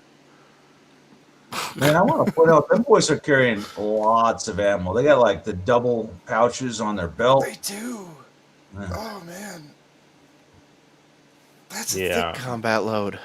Stormy, Of course, well I guess I wonder. So this is something I had been wondering about. I hear that a lot of walking is going away and almost everybody's going mechanized nowadays. And I wonder if maybe the doctrine is, hey, if you're not going to have to hoof it, we're going to load you down even more. Oh man! For those who asked me what I did in the Marine Corps, this video right here is literally what I did in the Marine Corps. No, not the general, the other guys. Yeah, Watcher, you know, but Watcher, you know the deal. What they do is they carry way too much ammo into the fight, drop it all at their position, Yes. and then basically, you know, they only have what's in their plate carrier for the fight, and then they go back and read. Right. You know. Yep. But you know, we it's learned just- that lesson very early in Iraq. Let me tell you, walking around all day long with 13 fucking magazines and nobody shooting at you is not where you want is to be. hell. Yeah. It's just hell. But you know how this goes when nothing is, you know, when nobody is in a fight. It's like, well, but you know, you can carry 13 magazines, so you should at all times. And then, Now we're at base and we're doing PT, and hey, that's not an actual combat load because we usually have 13 full magazines. So let me toss that in there. Tell me if you heard this one, Don, but I know a tale of a Marine Corps artilleryman who was sitting there at his comfortable fire support coordination position with all of his ammo, wondering why he had to carry all this ammo. And he was eating his chow, and a bullet whizzed past his head. And then he realized why he had to carry all that ammo. And his name was Don. Yes. Rowan, the Marine Corps is not adopting the X7. I'm just saying. They're sticking with the 416. Yeah, I think they are. They're sticking with 5.56 altogether. Talk to me in 20 years when the Army's getting ready to get rid of all of their stuff. Then we'll see if we switch caliber. But this is nothing new for the Marine Corps, because at the beginning of World War II, they famously refused to adopt the M1 Garand for a very long time in favor of the old 1903, right? Yeah. No. We don't want semi-automatic at 8 rounds. We want bolt action in 5. Correct. 5, right. Yeah, exactly. that's the way. And the private's like, fuck my life. Right. It was just like Iraq. We don't want shorter, more handy M4s that can hit things, you know, out to 400 meters just as good. We want the fucking musket, long barrel. and we'll put a big rail on it to make it a lot heavier. Yep. You know what's odd to me, and like, they're out there with 5 and 8 round magazines in World War II for the most part, right? Yeah. How quick did you buzz through a 30 rounder? Think about how often you had to do mag changes at 8. Yeah. You know what's funny? There were only like 2 times I went through a bunch of ammo really fast. Like every other time, I was just like bang, bang. You know what I mean? Like wait for it. That's because Americans trained to actually hit their targets and aim. Right. Well, I mean, I'll be honest with you. I had a guy right next to me trying to figure out how to get his weapon off of like fucking full auto or whatever, and then when he gets it off of full auto, he's bang bang bang bang bang bang bang bang bang bang. With the spamming his booger picker as fast as he can. I've learned that I can accurately shoot almost as fast as full auto on semi-auto, and and actually hit my target rather than miss. Yeah. So, Yes, please give me a long bolt action for The best. Exactly. The best. Yeah. All right. We got another video here, looks like. Oh, wait, no, this is new topic. We are finally not talking about Iran. Oh, we've got. By the way, before we talk, I want to. We have a Discord now. We didn't set it up. This is a fan supported Discord, and I support it. It's but only 9 of you guys are members. So Jump in there. If you've got here's the. Let me give you the link here, Watcher, and you can share it. Okay. I'm going I to don't know if do you you know all a this. In the favor. CFC chat, Diatica did some commercial or some cartoon versions of you and I, Scott. I know, and yours looks pretty, like it looks like you, but mine looks like me in 20 years. You are living in a delusional world, bro. But okay.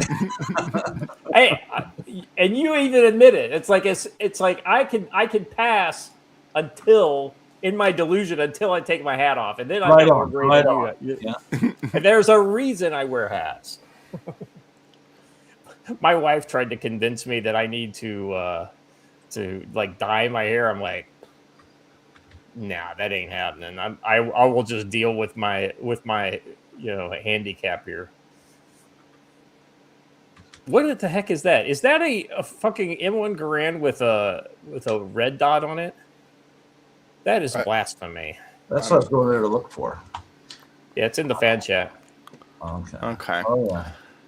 All right. So, do we want to move on to what happened in Kiev? Well, let's share the Discord here. Already first, did. And then Already shared it. let's pop it up open. So people I can see it. don't have Discord on this computer.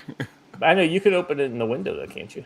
First of No. all, I just want to be like, what are you wearing, bro, Rowan? Like, legit.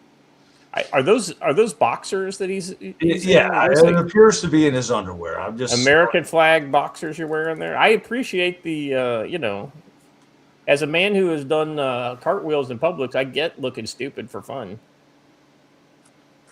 But we have a pair of very pristine M1 Garands here now, and for a small fee, I might let you guys shoot one. I'm just saying. All right. Let's get back on topic, shall we? All right, no more Pete Hegseth. Thank you very much. Moving on to Kiev, another thing that happened. So this is what kinetic impactors, shots from ballistic missiles look like as they come in. These are the multiple independent reentry vehicles.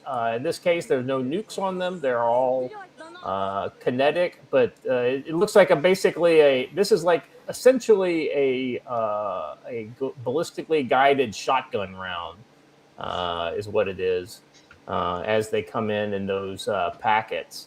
It looks like about 9. Don, you're our local indirect fire expert. What's you know much about those? What is it, Orsnik or whatever? Or Reshnik? I think that's what it's called. I don't specifically. My very basic understanding of them is they're based off all of our cluster munitions, and looking at them actually impacting, I'm not so sure that's true, because that is way more single target than anything that we shot. Yeah, so essentially what they've done is they took an intermediate ballistic missile that would normally carry nuclear weapons, and they've taken the nuclear weapons out and put in kinetic impact rounds. They left the multiple independent reentry vehicles, and then they use that, and there's 0 that they can do. This is like a kind of target that that they can't defend against. As far as none of the Patriot, or they don't. I mean, I guess maybe something like THAAD could be used against something like this. Well, But you need to intercept it while it's still all one piece. yeah. You know, for ballistic missiles, that's a lot harder because I mean, you can have them go off basically whenever you want, though that's going to reduce your accuracy. But you know, given the height of burst that it looks like that's going off, you know, it's probably somewhere around the max range of all the interceptor missiles. So, Yeah. you know, the reality is if you're at max range of an interceptor missile, you will never catch it because it's cluster munitions in the air by the time that your interceptor munition gets there. Yeah. So, I mean, the people are kind of questioning, like, you know, in the comments and things like this. Yeah, there we go. This is your Orishnik. People are questioning in the comment, what's the point? It doesn't do a whole lot of damage. They're just kinetic. They're not even explosive warheads. They're kinetic warheads, right? Well, here's the thing. They're not designed to like do maximum amount of damage. They're basically designed to be able to hit the Ukrainians without the Ukrainians not being able to do anything about it. It's basically a terror weapon, if you will. It's to provide that kind of psychological impact of like, listen, there's nothing you can do about this. These are expensive. The other thing about these that kind of, it's basically just a big bullet, is you can sort of precision strike something. You know, hey, I want that 7-Eleven gone in the middle of a city, and you're probably okay. If you did that with artillery, you're taking out the whole block, and there's nothing you can do about it. Now, don't get me wrong; they have a few other things like those rocket pod trucks that are pretty accurate and basically only destroy what they want. But if there's no explosion on the far end, you can get a lot more. I only killed what I wanted to kill. It's big bullet. It's big bullet. Joe, what's your kind of take on this? On Oreshniks hitting Kiev? Listen, you struck Moscow repeatedly. At some point, Moscow was going to punch you back in the nose. And I saw some comments by people in the chat that they looked a little slow to be Oreshniks. Just because something can be hypersonic doesn't mean it has to be. And it depends on your target and what you're trying to hit, right? It looked like a good counter strike. It was actually smaller in proportion to the strikes launched on Moscow, I think. Mm-hmm. Yeah. And I think it was really something needed to be. Man. Yeah, here's a different view of the same attack. You remember the game Pickup Sticks? Because it looks like the sticks falling. Yeah. Really does. Well, here's the thing. You were talking about precision guided. I mean, look at that. All of those are really they're all hitting the exact spot. Yeah. So, I mean, you know, like I would guess that all of these landed within probably, a half a kilometer, maybe a kilometer radius. Yeah. And it's probably a symbolic target that, you know, because that's what you do with these types of munitions. And here's the other thing too, guys, like let's take this to the Putin's getting desperate phase, right? Like maybe Ukraine's able to make a really spectacular attack and it's just the straw that breaks the camel's back. It would be really easy for Russia to put a single nuclear weapon on one of these and expecting the typical terror attack, and all of a sudden a fucking 10 kiloton nuke goes off inside of Kiev. For diplomacy reasons, that would be a horrible idea. That's what I'm saying. Like that would only be if Putin breaks, and like he really loses the plot, and because I don't think a sane Putin would ever do something like that. No, but make no mistake, it's been Russian nuclear doctrine for 50 or whatever years that if you're going to invade Russia and take Russian soil and you're going to collapse the country, then it's nukes everywhere for everybody. Yeah. You know what's funny is everyone tells me about how terrible the Russian attacks on electrical infrastructure in Ukraine are, but the lights are always on. Right. Well, the other thing too is, Joe, the other day, one of the attacks. I mean, so the pounding that the oil infrastructure in and around Moscow got was bad. The thing that really struck a nerve inside Russia recently was the attacks on the. There's a kind of a youth hostel near a college with a bunch of college kids in it that was blown up by the Ukrainians, and that really kind of struck a nerve because I think can't believe you would say that. You must be a Russian shill. Everything the Ukrainians do is virtuous. Well, I mean, that's the kind of thing, right, that puts the pressure on Putin. 10 young people killed, 30 wounded. That's what's being reported by Russian state media. Is it true? I have no idea. I'm not super upset about it because both sides continue to do the same thing to both sides. So this is literally a reciprocal war at this point. And it's definitely existential for Putin and Zelensky. If one side loses, that's probably all she wrote for the leader of the losing side. Yeah. Gene Rogers asked, not sure why Kiev wasn't on the menu day one of the war. It actually was. The VDV made a pretty big insertion into Kiev and then got caught there with no reinforcements. When you drop airborne troops, you need to get to them in about 72 hours, right? Yeah. And the Russians just could not. So, yeah, the Russians had bad luck on two fronts. The Russians weren't able to basically push in. And then there was a NATO-trained armored brigade, like literally in the vicinity. It's kind of echoes of a bridge too far, right? When we dropped our paratroops on top of the 19th SS division, was it the 19th and 20th SS armored divisions? Were just kind of chilling in the right down the road from where the drop zone was. So that became very spicy very quickly. That's exactly what happened to these Russians. If you look at a map, Kiev is a long way from the Russian border, and they would have needed to have reached it from Belarus, and that didn't exactly. There was some sort of a political hangup on the Belarus end. Because not as many troops came across the Belarus border as was planned. So poor execution is the only reason why Kiev and blind luck of having that other group there. So all right.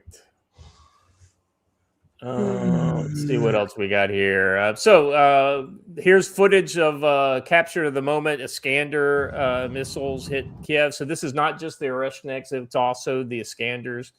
Also, I believe some cruise missiles as well. Footage reportedly captures the moment of the Iskander-M ballistic missile struck Kiev. The Iskander, this is one that they used a lot in the opening days of the war. It was one of the initial telltale signs that we noticed prior in the lead up to the war that made us think that this was a real ready for war situation in November of November of 21. It all kicked off in February of 22, right? 20, yeah. Yeah, so it was November of 21 on this program where we were making the call that they were actually going. It was what was the two things? It was the Iskander missile reloads and the whole blood. Being supplied to their forward medical units. So these are has a life, right? It's not. It can't last much longer. Yeah. Yeah. So this is this is a tough time to be a citizen of Kiev. I wouldn't want to live there. I would say vote for better leaders, but you're not allowed to vote in Kiev. So that's true. No elections until after the hostilities are over, according to Zelensky. All right. So this next one here, I think these are near the. I decided he might have been recording a little too long. Yeah. Let's see what we got. Any sound here. Сука, це ж що може, сука.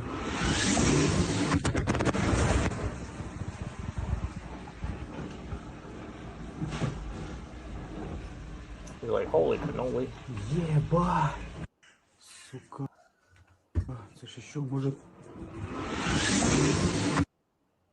Yeah, that's the sound you don't want to hear. It's probably best that he had that one window open. If that window had been closed, they all would have shattered and sent everywhere. Yeah. I mean, if you go down in that thread watcher, you can see some of the impact sites. District in Kiev. Let's see, the Lyankiva district of Kiev saw heavy damage with a shopping center office complex taking a direct hit. You've got, there you go, some firemen report. Hey, I've got one of those water cannons. You got one of those fire trucks. Yeah. Right. It's attached to one of those fire trucks. And I like to think of it as a future flamethrower. Yeah. The difference between a flamethrower and a water cannon is what you put in a tank. That's exactly right. All right. Let's look here at this last Ukraine post. This is another massive Russian ballistic missile barrage on central Kiev overnight, with multiple shopping centers, apartment blocks, and residential areas destroyed. Also reported use of Oreshnik on Bila Tsarkova near Kiev. The casualty count is just beginning to trickle in. Yeah, I would imagine there are a lot of casualties. They specifically went after urban targets because the Ukrainians went after urban targets. I mean, it makes total sense. Russia's a terrorist state. Well, Look, so is Ukraine. If that's true, then so is Ukraine. Exactly right. They're playing by the same rules. What is good for the goose is good for the gander. I mean, let's be honest, guys. We don't draw a moral equivalency between Ukraine and Russia, right? Russia invaded Ukraine. That said, Ukraine had all kinds of opportunities to make sure that didn't happen. They did everything they could to basically give Russia the finger, and literally enacted policies that would send Russia down this direction. And guys, we saw it coming months out, right? Yeah. It was October of 22 that I said, or 21 that I said, listen, if I'm Zelensky right now, I could stop this by doing a certain couple things, right? Probably make a shit ton of money in the process, and give your people, now you have to look back on the last 4 years and wonder, was all this worth it? They also had the opportunity to fight this in an honorable manner and intentionally chose not to. Yeah, also true. So everybody and their brother with the civilian targets thing. Look, basically until Vietnam, legitimately until Vietnam, civilian targets was not really a thing. Like, yeah, okay, don't just kill everybody for the sake of killing everybody, but hey, warfighters, support for warfighters, etc., are in these towns, in these civilian area, and guess what? You're part of the war, so you're a perfectly legitimate target. And even that is only like post World War I kind of activity. All of this super play nice and war is only a thing for the guys on the front lines is such a modern invention. Look back at human history. If you go back to like the Genghis Khan era, it's roll up to the gates. Hey, are you surrendering? No, kill everybody and leave a pile of skulls out front so the next town surrenders. Like that. No matter what you think of how anybody, and I mean anybody, is conducting a war at the moment, it is not what war has been for all of human history. Like we do make literally any effort not to just purge entire civilizations, which was just not how this was done for like 5,000 years. So, I mean, I guess we can cry that not everybody fights wars like Americans, which is effectively what the complaints are. But understand that we also sit on the other side of the GWAT where we go, Americans shouldn't fight wars like Americans.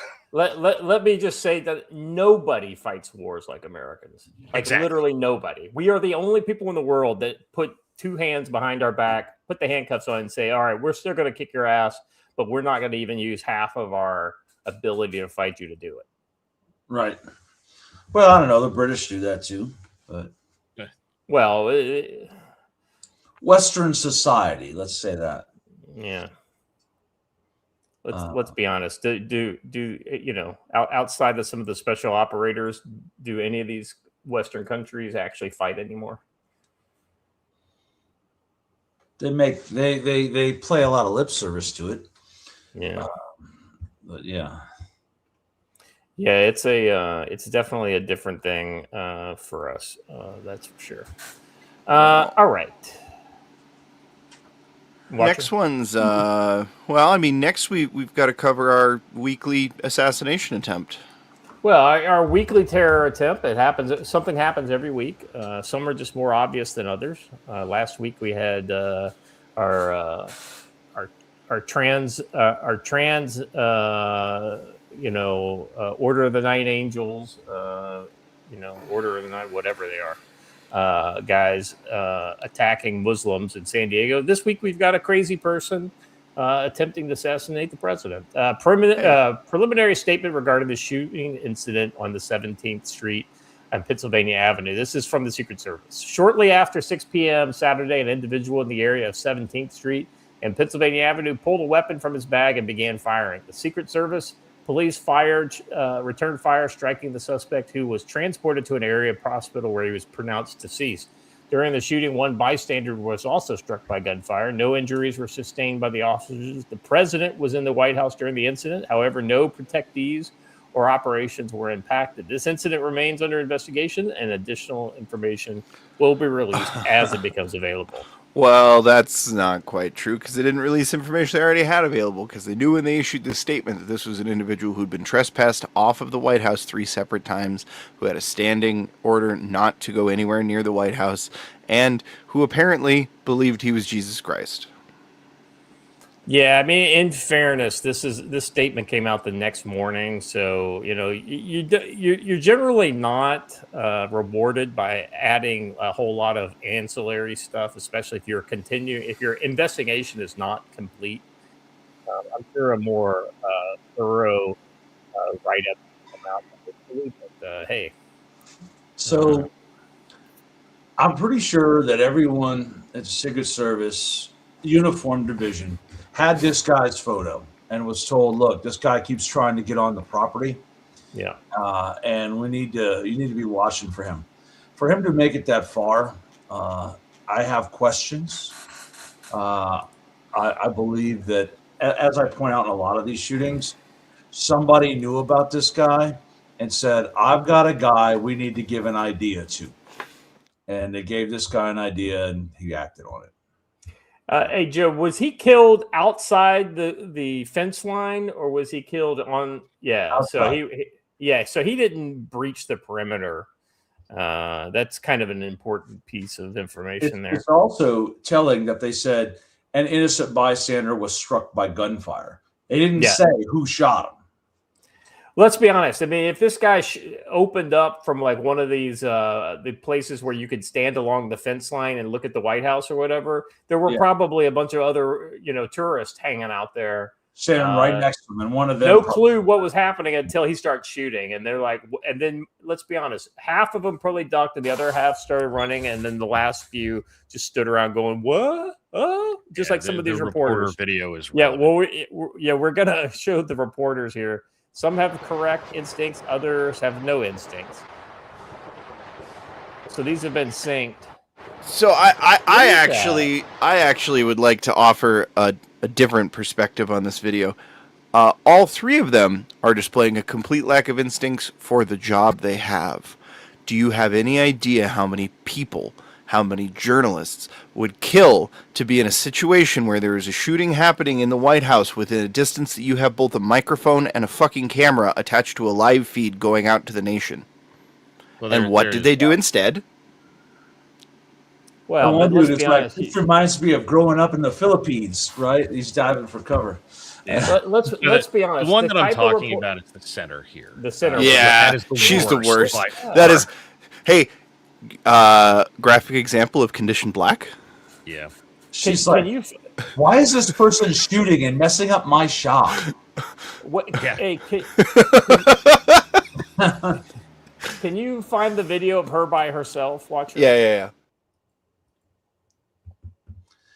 I'm very happy of the ethnic representation that we have here. Yeah. Sure.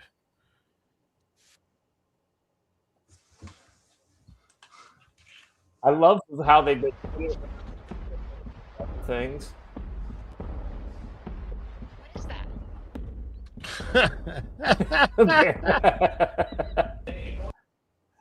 Here's one of my favorites is this one here, Watcher. I'm going to share it in the private chat. Ooh.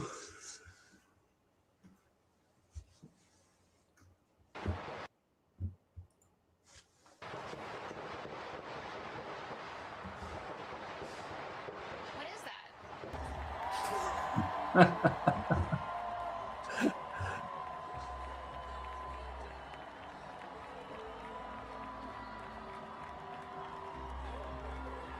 that? She's so vapid and. What is that? Yeah, she has become a meme. That is never a good thing if you're a reporter. Yeah, I'm sorry, I can't get over this. I know everybody wants to get mad at them for not taking cover appropriately. I'm mad at them because their job is to cover the news, and there was a news, like probably a could make or break your career news event happening literally within yelling distance of them, and they got a forewarning of it, and then they just stood there. Watcher, you're confusing the type of people who would be interested in covering conflict and the kind of political cocksucker who's just looking for balls to gurgle so they can move up the corporate ladder, which is exactly who goes to become the Pentagon press corps. No offense to there are some legit Pentagon, White House press corps people. And the balls to gurgle thing actually applies even to Juan Chang over there on the far side. Yeah, that's true. That's a great turn of phrase, Scott. I'm adding that to my repertoire. So I like to think I not only use colorful metaphors but also 50-cent words, in equal measure. I have a request from the chat that is appropriate for the situation. So.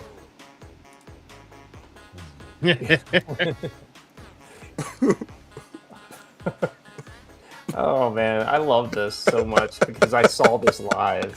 Same. Oh. Hey, ma'am, there's literally a coup going on behind you.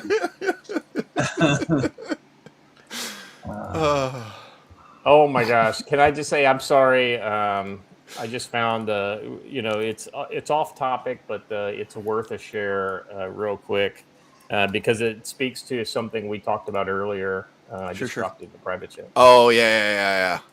Joe, check this out. I saw this edit. It was good. Oh, that's great. That's even better.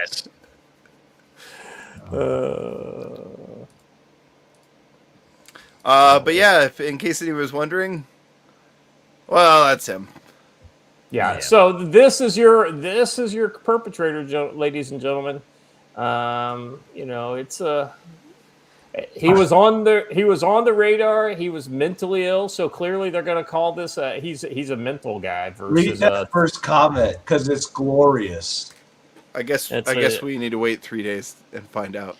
Okay, so we just have to wait around until Monday. We walked out of the hospital in 3 days, like maybe.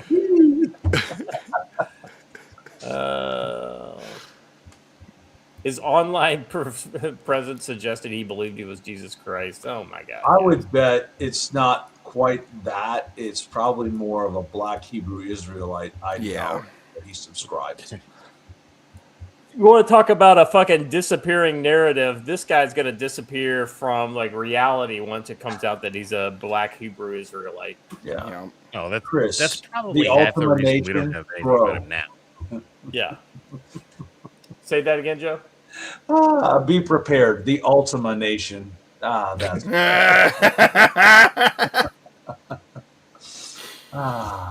Oh boy. Oh boy. Now listen, I'm sure Scott's got a good one for this next video, but before we start, I just want to say, you cannot convince me that is not Jim Henson's version of a Mullah Muppet. That is what that is.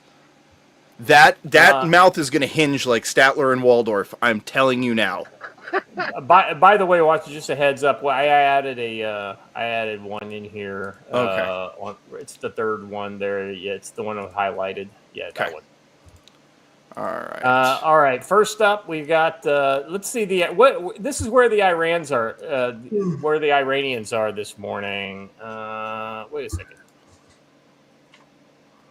Oh yeah. So this is This is Scott Jennings. So take a pinch of salt with this one because it's a anonymous source. After receiving a briefing from, so this is it sounds like a little more than an anonymous source, but he doesn't tell who it is. After receiving a briefing from a senior Trump administration official on the status of Iran negotiations, someone in the know and not just speculating, I can tell you the following: USA is not giving Iran money for nothing. All speculation and propaganda of the country is false. Some hardline elements of the Iranians, IRGC, have pushed fake stories and propaganda to try to kill this negotiation. Iran deal is not done. It's been quoted at 95%, but still haggling over some language. No deal being signed today. Maybe a few more days before it's done. Iran will not get any money or sanction relief up front. Iran must turn over nuclear stockpile to get anything. U.S. position is failure to meet deal comments means Iran gets nothing. Long-term USA objective is preventing Iran from having nuclear weapons. I think that's pretty consistent. Initial deal point is to reestablish free flow of commerce by reopening the Straits of Hormuz. The deal should have two phases. Step one, open Strait of Hormuz, give world economy breathing room. Iran agrees to give up enriched uranium. Step two, get the nuclear material turned over. Only then can Iran get sanctions relief. Bottom line, goal is to make a deal that lowers costs for Americans, calm world energy markets, and guarantees Iranians cannot have a nuclear weapon over the long term. We aren't there yet, but Iran takes forever to get you to a response, even on small things. But we are close, although it could still be a few days. SAO says if we get what we are demanding, this is going to be a historic deal. SAO sounds prepared to do no deal, if at all, if all Iran will do is a bad deal. What does SAO stand for in this? Senior Administration Official. Official. Thank you. Good call there. SAO sounds prepared to not deal. Let's see. SAO admits deal could fall apart, but the deal is if a deal is reached, the senior administration official expects a very senior U.S. Administration official to take part in a signing ceremony of some sort. Iran has agreed in principle to the framework, but there are still a couple points USA isn't satisfied with. 95% done. Okay, so sounds like they are close to a deal, but it's still no deal at this point. And then, I know a lot of people are kind of commenting. There's been a leak that they would free up $10 billion of Iranian sanction or Iranian assets held in Dubai or something like that, and that's not the same as us printing money on the printing press in the Treasury Department, flying it over in the middle of the night. That is basically us letting them have their own money. I'm sorry. I was going to say, though that being said, I'm still not happy about giving them anything. But I'm going to say this: one, I'm not happy about giving them anything. Two, Iran has never once in their history since 1979 abided by any agreement they have made with literally anyone. And that is the problem. Good luck. Right, especially the IRGC, who seems to be in the driver's seat right now. Yeah. And here's the thing: even at this point, I feel like there's still some sort of internal tension where you've got a civilian administration within Iran that's trying to make a deal, but IRGC is basically still going to the mattresses, and so if they don't make a deal with the IRGC, there's not going to be a deal at all. I'm interested in the opinion of oldest Hong Kong on this one. Yeah. Why is that? Very anticlimactic. Thank you. No, it's all right. I agree wholeheartedly. You've got the Quds Force and the IRGC in charge of local assets across a fragmented command structure. So uh, they're all negotiating for their own personal goals. There is no national level goal. And then you've got a couple of crazies in the Central Committee still fighting for the crazy 12er goals. And you got a couple of diplomats running around trying to make sense of it. But it's never going to be a cohesive ask. It's going to be a rolling kind of Persian negotiation of, well, we're giving away our pride, so we need to get something every day, right? And that something every day is just not acceptable to Western negotiation techniques. Yeah. And Well, it's a rolling shit show after that point. So you guys got that right. the irony is that the one thing that everybody has learned is that when you close down the Straits of Hormuz, America comes out way ahead of almost every other major power, to include the Asian powers and China and Europe, because we actually are energy self-sufficient. I think one of the things that was probably communicated to China, though it didn't seem to motivate them very much, is that you guys are running low on fuel, and invading Taiwan would take a lot of fuel. And we've basically taken out 2 out of your 3 fuel sources, and Russia can't maintain your fuel rate at combat strength. Although something happened over the weekend that didn't get as much news coverage as it should. China led a string of ships through the Strait of Hormuz, a string of VLCCs through there. So yeah, I would imagine that was part of the deal that Trump made with China on his recent trip. I think he wanted a little more help with Iran from China, but I don't know. Maybe maybe China's part of why this deal is going through, when it sounds very similar to the rejected deals in the past. I don't know. I mean, Jim, what do you think? I think it all. Nothing is not connected. I mean, it's all connected. Yeah. China supplies all of the distillates to Southeast Asia, right? So in order to get distillates into the market in Asia, where our allies are, we have to allow Chinese oil, because we haven't built refining capacity in the other countries of consequence, right? So everybody's short, from Sri Lanka and India and Pakistan all the way across into the Philippines and Indonesia. There's a shortage of fuel, and that's a problem. Prices go up, people get pissed. You have social instability. It all goes hand in hand. One of the other things that's been interesting about this deal is that Iran has communicated that Israel and what's going on in southern Lebanon is connected to this. So that has to be part of the ceasefire. And thus far, Israel has not seemed interested in that, though I imagine nor does Hezbollah. Yeah, well, right. No, that's Hezbollah. Exactly right. So the way this is going to transpire in Israel is everything in the southern third of Lebanon, they're going door to door. And if there's any infrastructure whatsoever, they blow it up. Yeah. And guess what? The whole damn place is infrastructure, right? And there were some especially videos south of Litani. Yep. Yeah, there was some video of people, saying, "Oh, they're blowing up a house. They're blowing up a house," and you zoom in on the image, and they're Katyusha rocket There's a racks. rocket, rocket racks in the lower windows of the house, and it's like the Hezbollah propagandist said, "Look, they blew this house up," and they actually caught the rocket launcher in the background. That's not a rocket launcher. That's a plumber's truck with a bunch of pipes set up on it in racks. Yeah, exactly. Right. Those 122 millimeter pipes. Look at them all. Yeah, exactly. No, it's so. This is so Middle East 1970 is the problem. We allowed this bullshit to go on for decades, and they think it's the way the game is played. Israel decided not to play by the rules, and we decided not to play by the rules, and you're seeing the end game there. Yeah. I think you're right about that. And I think ultimately, if Israel can get a majority of what they want, they'll play ball with whatever Trump tells them to do, because they've gotten a lot out of a whole. And the other common cleanup that's occurred in the last 3 to 4 years is you getting the blue helmets the hell out of these places, right? The fact that the blue helmets are running around southern Lebanon now, Their rules of engagement are at the root of how Hezbollah can grow over decades. Yeah. Right.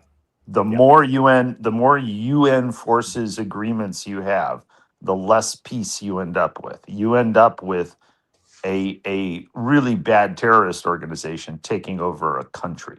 And everywhere they've gone, we've seen the same damn thing. Right? Exactly. That's exactly where I was going to go. Like the reports that come out of places where we land UN troops, even if half of them are just overt lies, is pretty horrific every time.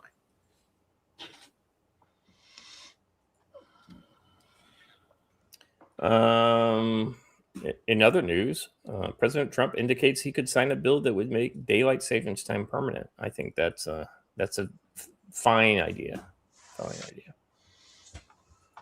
Does that take us out of sync with the global clock as far as like, isn't you know what? Here's the deal. Time? We've tried to end this a few times, and everybody argues whether we should go standard time or daylight. I no longer give a shit. Just end it, one way or the other. Yeah. Just end it. Yeah, you know the way you solve this is you just call it Great American Time. There you go.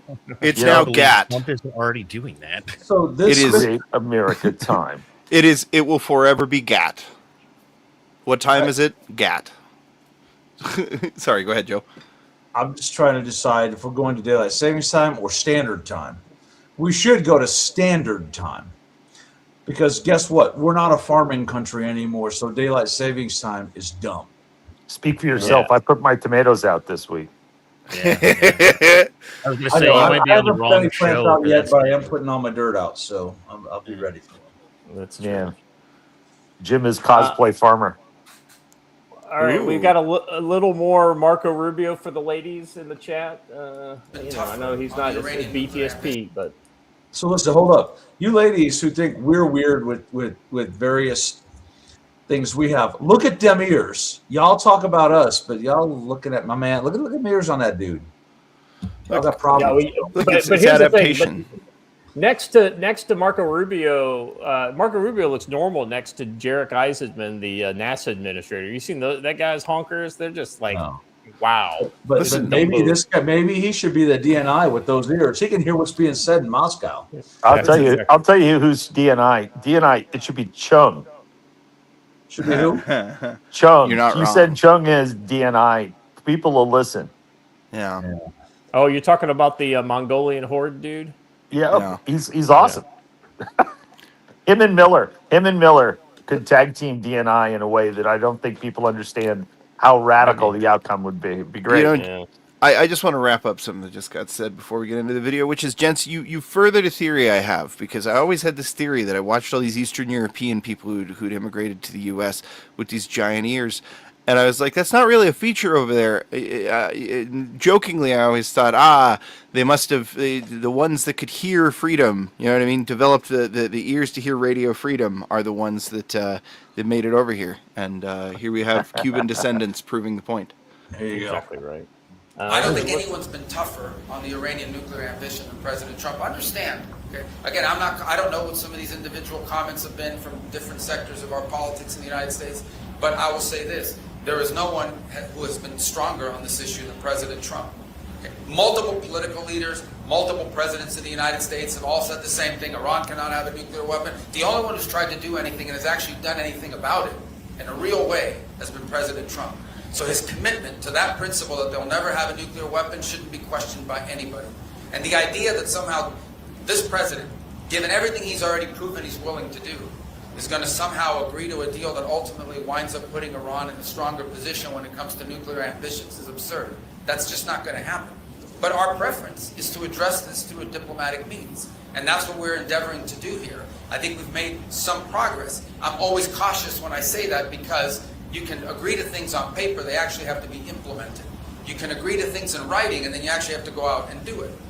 And but I do think perhaps there is the possibility that over the next few hours, the world will get some good news, at least with regards to the Straits and with regards to a process that can ultimately leave us where the president wants us to be, and that is a world that no longer has to be in fear or worry about an Iranian nuclear weapon. And And so I do think there's some good news on that front, but not final news on that front. So you heard it there from the horse's mouth. It sounds like we may have some good news, but time will tell. And now on to the Mullah Muppet, presented by Jim Henson. I knew it. I told you. All right, push pause on, or push. So basically, the whole video is this. Basically, what he's saying is, our finger is on the trigger for the fourth battle. On the other hand, of course, our officials are also negotiating to properly restore the rights of the Iranian nation. This is the final stage where the entirety of these 47 years, by the grace of Almighty God, will reach a conclusion. Yes, by the grace of God, it will reach a conclusion that will ensure security is established in Iran for the next 50 years. Yes, as a country that respects its people and the rest of the world, rather than a terrorist state, which is what it's been the last 47 years. Sorry, gentlemen. No, there's a whole layer of activities that just seems to be missing from this engagement with Iran. You know, yeah, there clearly were not alternative pathways planned for Iran, which is very sad, reflective on our government. Yeah, the fact that this war happened after the protests, and then we have done nothing essentially to bolster the protesters, and give them a path forward without this Iranian Republic, or Islamic Republic. Let's be more specific, because I feel a little vindictive. It's an indictment of the intelligence branch. Oh yeah, that's true. Thank you. Correct. So, but it's not just us. It's the Israelis. It's us. I mean, the fact that nobody has a fifth column movement in Iran right now is just staggering to me. Yeah. Jim, it's Mossad Monday. You can't say it's the Israelis. They will put a stop payment on that check so fast. Listen, man, I like shekels. Yeah, man. Oh, that guy must be Jewish. Oh, wait. I've had so much to say today that I didn't say. I mean, come on, I'm being a good boy. Oh, you should have been here earlier. I was calling for some. We had an issue. Outrageous stuff. Yeah. I will say that in line with what he's saying there. Hey, if our giant budget and giant amount of permissiveness that we've allowed these intelligence agencies in order to be able to do things like exactly this are not getting us the desired result, or instead only empowering those institutions in order to wage war against duly elected officials domestically, maybe it's time we do what I actually said and just tear these fuckers down. You know, I think your sentiment is felt by a lot of people. You watch what's going on vis-a-vis the senior senators and the Republican Party. People are just done with the kabuki and we'll get to it next year, and we can't do that. Americans are really angry about lack of representation from people they voted in. And so you win elections here, you don't get shit. And then everybody who is against the party in power gets showered with all sorts of happiness, right? Yeah. We have a problem, and our problem is in our governance model in the Capitol. It is still a toxic place, sadly. But hopefully in these next elections, we'll get some people in who are able to make change, because the folks who are there now they abhor change. Yeah, I'm worried we're not gonna go far enough in the reform. You know, it's the same way it always is. Well, it's already too late. So they're already saying it's too late to reform, right? We got an election coming. We can't do that. It's too late to reform. We got to get in line. We got to get together. And they do this. They've been doing it for decades. Oh, we got to stick together. We got to save Cornyn. We got to save Thune. We got to save all these guys. No, you don't. Let them go. No, it's a social club. Yeah. What business is it of any of yours? Yeah. So, and the whole Massey dance that was done, I'm sorry, not necessarily, right? His voters don't like him. So this concept of the party has to maintain the integrity of the leadership. No, it doesn't. A new face is a very healthy thing, especially in times like this. Yeah. Yeah. That's a good point. Yeah. Also, something we didn't mention, but we should all celebrate is McConnell's hand-picked replacement went down like a bitch. Oh my god! Don't get me fucking started on that. I think he only got 13% of the vote. Thus Yes. ends the McConnell lineage in politics. Goodbye and good riddance. No, but we you like to understand. say- Go ahead. You understand the value of a senatorial seat now. Oh yeah. I mean, you the billions of dollars in largesse that exists in the bubble around these senators, and that's why they can't give it up, because they've got an ecosystem of 50 to 100 people who make their living out of that bubble, right? And there's never a good time for change there, so they just stick at it. That's why they're in Washington for decades. And everybody's like, "Oh, you're going to lose this. You know, the senior senator is so valuable to the state of Texas." It's like, well, I get it, you know, but the senior senator from Texas hasn't done squat for 20 years, right? Everything he's done has been left wing, right? Yeah. He's the sellout, and so Thune, same thing. So it's what the fuck is this? Cornyn, deport him to the sun. All right. And by the way, I don't know a single Texan who thinks anything else of Cornyn. That's exactly right. And you know, full disclosure, he went to my alma mater a year or two ahead of me, and he's never really been liked, right? And I don't understand why these guys are so damn unlikable. Yeah. And I don't understand why they don't do what their voters want them to do. They get this ego problem in DC, and it's a senatorial disease where they're like, "Oh, well, you know, I'm not going to do that because my friend on the other side of the aisle." No, fuck your friend on the other side of the aisle. Your friend on the other side of the aisle is going to do it to you, right? Next week. Can I make a point about that though, and something that I always I feel like I've been duped, and I feel like maybe a lot of us have been duped, because I always went after the name brand of the senator themselves as well.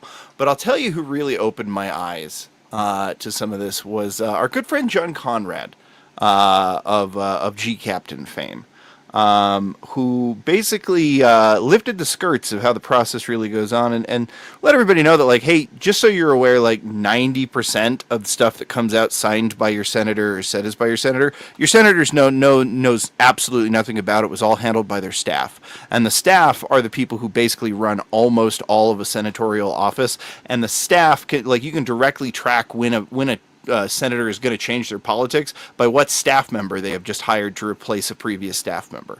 Like, I'm starting to understand a little bit more about the horse game, and I'm telling you, that's who needs to start getting looked at. These unelected positions that turn out to actually run it. Because listen, you can be as sharp as you want to be, and Massey's a great example of this, right? Like, Massey was obviously a very intelligent guy. If you look at the kind of stuff that he's tinkered with in his house, the types of things he's engineered and designed himself, guy's pretty smart. But you can only handle so much information collection at once, so you depend on people to collate information for you and depend on them to feed you, right? And if you trust the wrong people, you become a product of what they feed you. Yeah. By the way, I want to point something out that I just saw some indications of it in the chat too.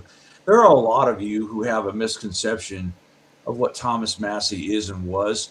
You like him because he said Jews bad. Well, if you go back and look at his voting history, he was not exactly everything that y'all think he was. No. Right? Also, like, I could go through and knock down every one of these copes. It's ridiculous, but it's the AIPAC money. Massey raised more money and outspent the competition, and most of his money came from various different Middle Eastern donors. So, I mean, all of it's pure cope. Here's the deal: the people who wanted to vote against Massey existed in his district. They existed, and they wanted to get rid of him. The man ran. His literal point of running for politics in the first place was that senators needed to limit themselves to 2 term limits, and he signed a promise himself doing that. He was running for his 8th. Yeah. The people who voted him out existed. They did not have a candidate that they liked in order to be able to replace him, which is why he held steady previously. What really happened and what really screwed things up for him, in my opinion, is when he did the pedophile thing. I believe large numbers of people within the movement started trying to find actual serious candidates to replace him, and that's where he fucked up. Somebody said to me, like, "Oh, you're supporting, the candidate the Jews want." I'm like, listen, it's possible that both candidates in a race suck. That's just the way it is sometimes. Facts. You wanted this one to win, or you wanted Massey to win, or that one to win. No, I didn't want either one of them to win. I wish there was another choice.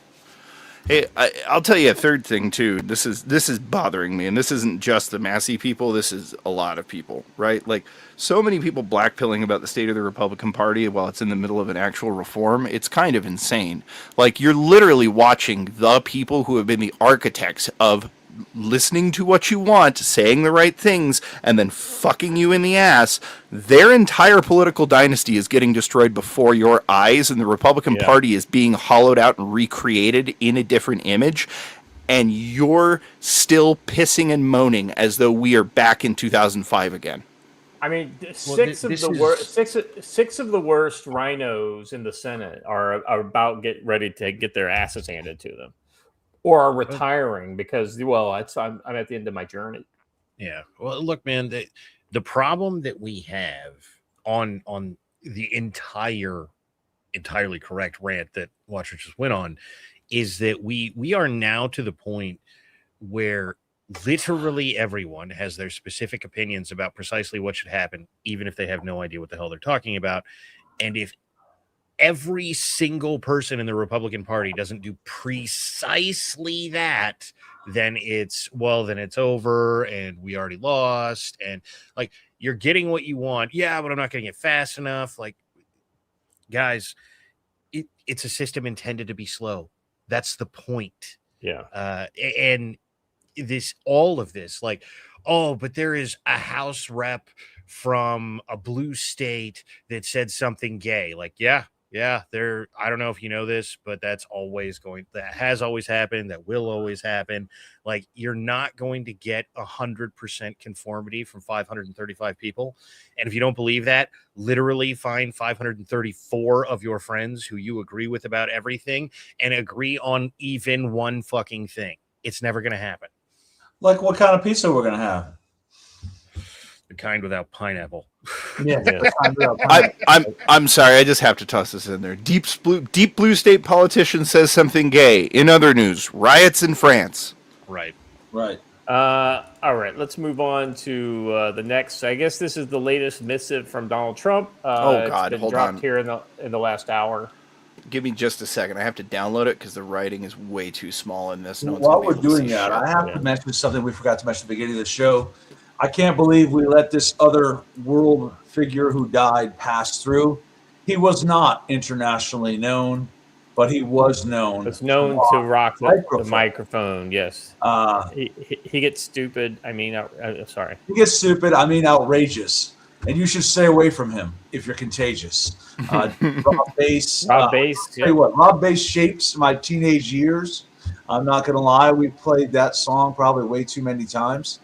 But I thought that song came out earlier than 88, but that was 88. So that was the year I was in 8th grade. So you were not in 8th grade. Knock it off. No, you were not. Oh my God. Scott's gonna start doing this every time. I love it. Okay. Joe was a full-fledged adult already at that point. I was graduating from high school that year, yes. But the math doesn't work, Scott. I'm just sorry. Your math does not work. We're not an Joe. I'm sorry. Joe, I mean, I hate to disappoint you, but 88, you would have been at a 89 minimum in 9th grade. You would have had that would have been 89, 90, 91, 92. No. Rowan, get out. I'm stabbing you in the next time I see you.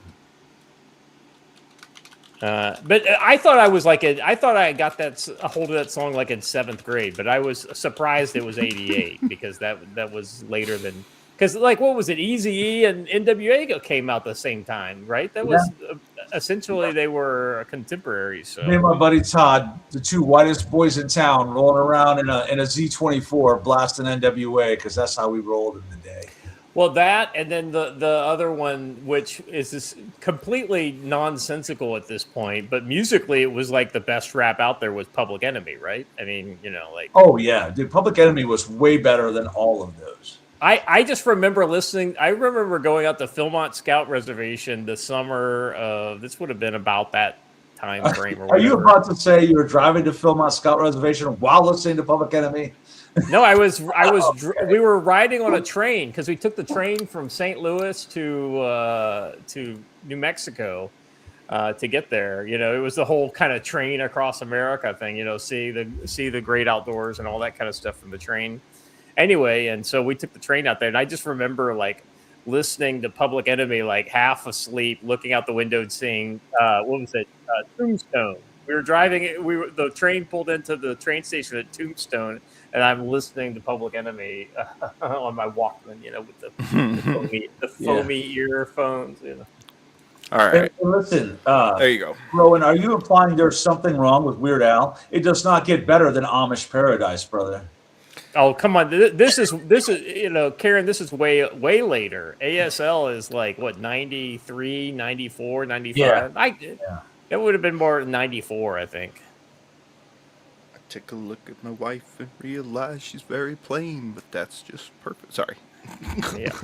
All right. So this is Donald Trump's latest missive. Negotiations with the Islamic Republic of Iran are proceeding nicely.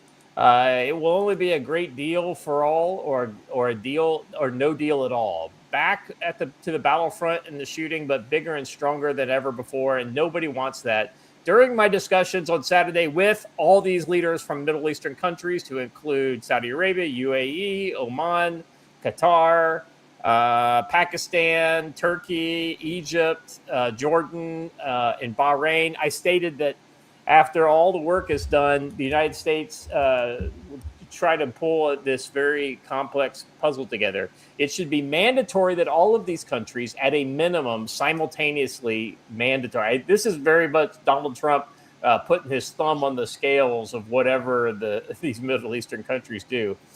Simultaneously sign on to the Abraham Accords. These countries discussed are Saudi Arabia, UAE, already a member, Qatar, Pakistan, Turkey, Egypt, Jordan, Bahrain, already a member.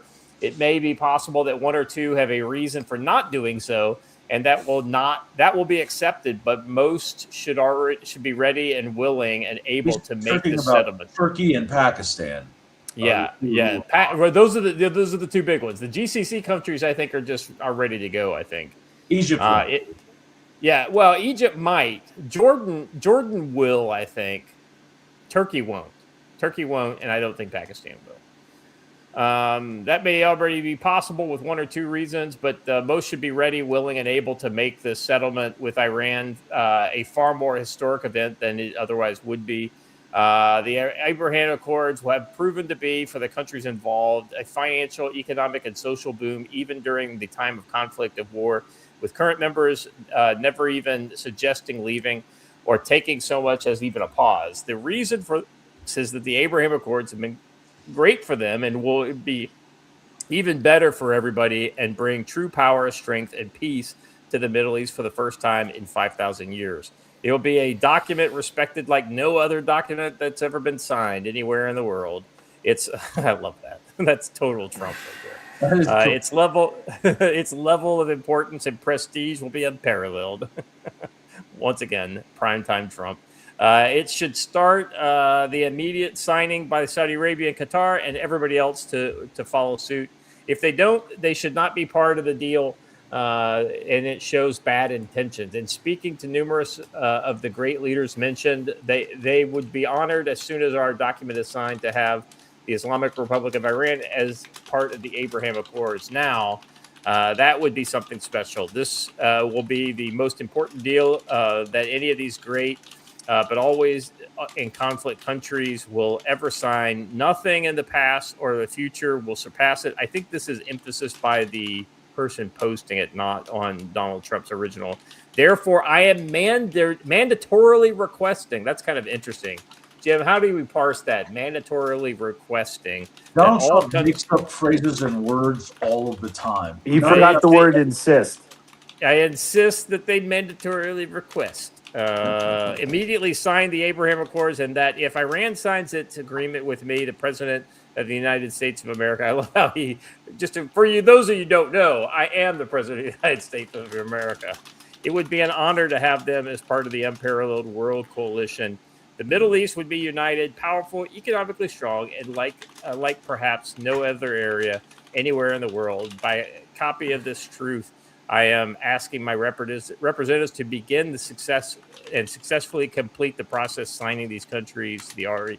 That's interesting because he's basically doing a public order to his subordinates via this social media. Well, unfortunately, that might work with European countries. It does not work with Middle Eastern people. Here's what I'm thinking, Joe. I don't think he would do this unless he already had strong indications from them in back channels that they would be willing if he can make the deal with Iran. Because I don't think he would set himself up for that kind of humiliation. All right, Jim, you're never met Donald Trump. I know. I'm an authority. I'm an authority on humiliation. I think Trump is making the ask because he knows all the countries are running around right now trying to figure out what the next decade looks like. Yeah. And what they're beginning to figure out is looking at it the way Trump does looks better than the option. The option is a heavy fragmentation, continued power by Iran, and Iran being angry at all of them, right? And so imagine the IRGC and the Quds Force being angry for the next decade at all those countries and not being taken out of power, right?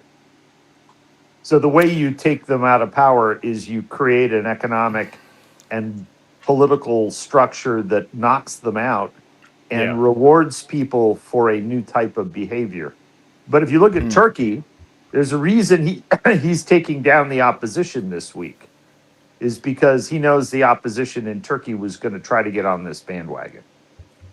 So it's a really interesting time to watch what's going on in Pakistan and watch what's going on in Turkey, because they're struggling to kind of pick up some of the power structure, and their internal mechanisms are playing the game against the incumbent powers, right? So they suffer internal strife because there's a big fissure in their political population.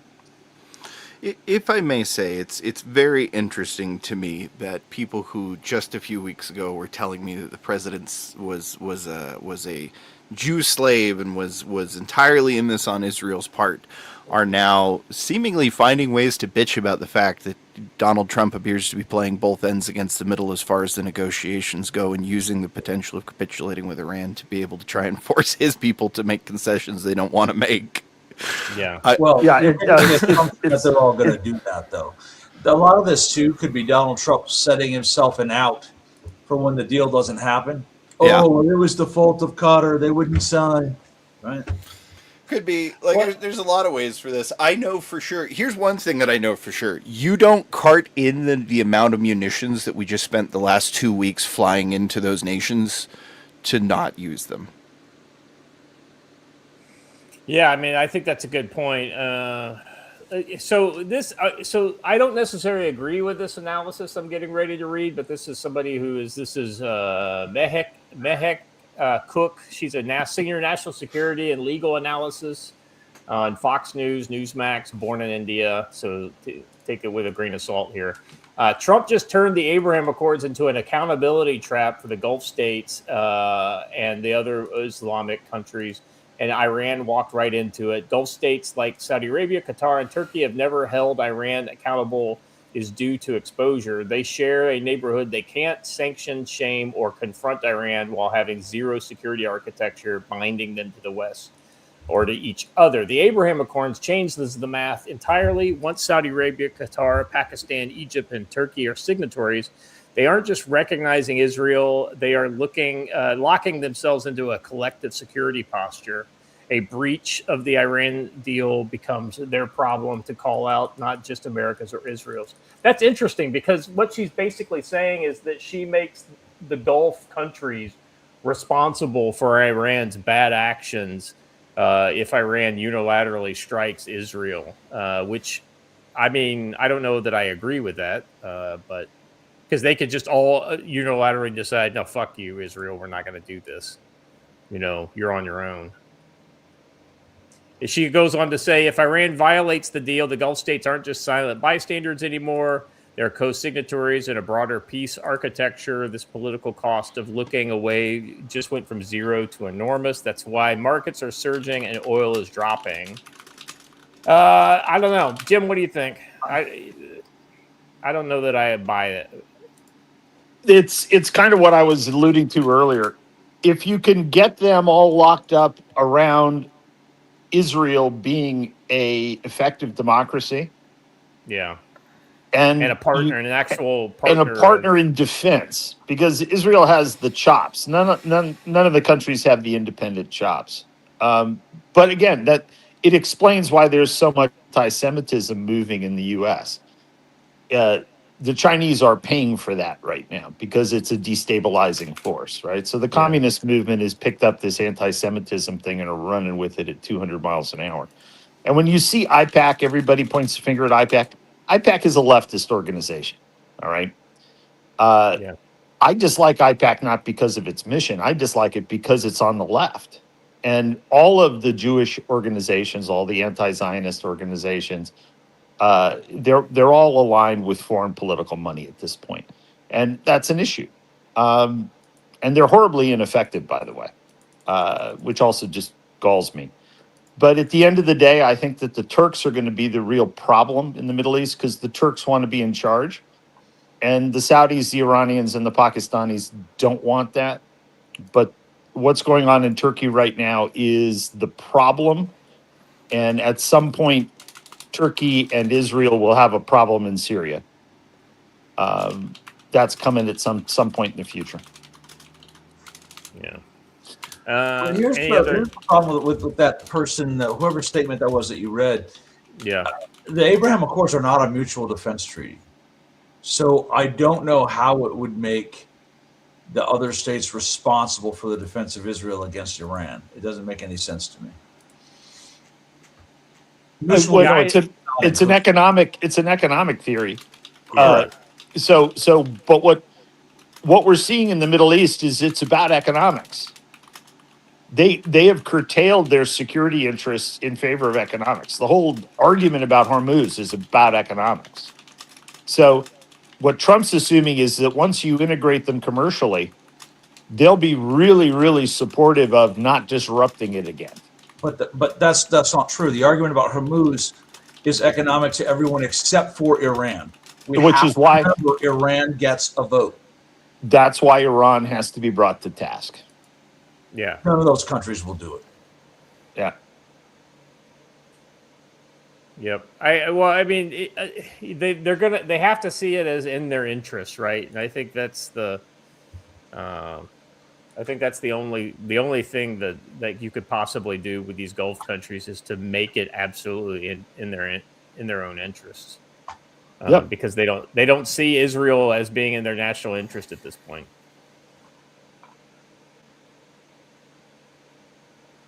All right, guys, that's all I got for today's show. Let's go around the horn.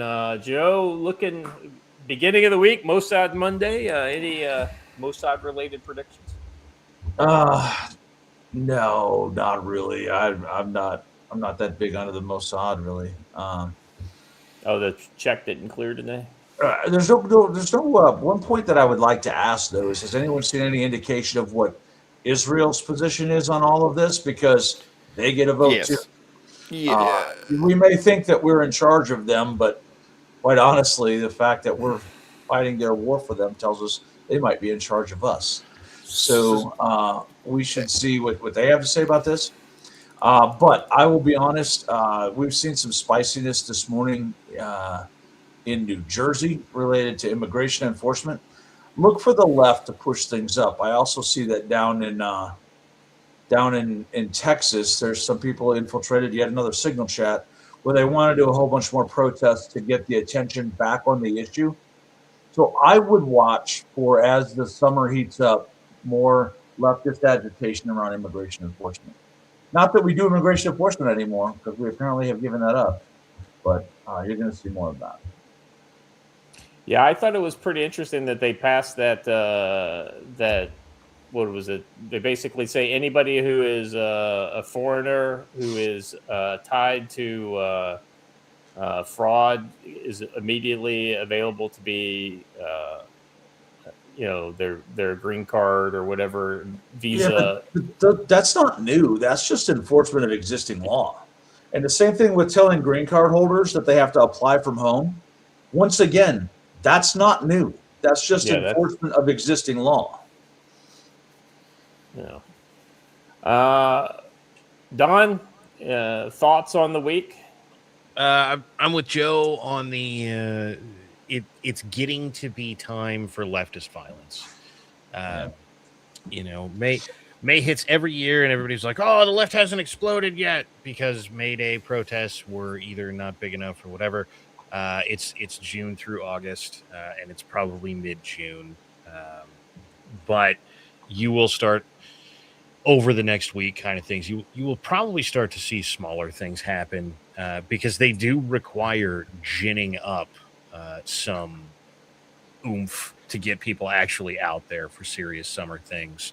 The Austin chat, guaranteeably there's one of these in like every major city, and there's a decent possibility that there's one in every city, and it's just, if you have a city of 250,000 people, you just don't have enough leftists to burn it down. So we'll get to those later, but it's all out there. It's guaranteeably the machine is going right now. Trump is in office. It's coming. Yeah. Jim? Yeah, that's Marxist all the time. So, yeah, Medea Benjamin, the money out of China, the money out of the green-red movement, the agitation of the abandoned African-American primacy. I mean, you had the kid who thought he was Jesus walk up and open fire on the White House. He was just pissed off he didn't get a curtain call at the Jefferson drama in the city. We have a problem with our young people in these cities, and we have a problem with the subset of our minority groups who've been fed this bullshit their whole lives. And the second the money starts flowing back in through the communist window, which it's going to this summer, a certain number of them will be compensated to go get crazy. And that's what I think Don's talking about. Yeah.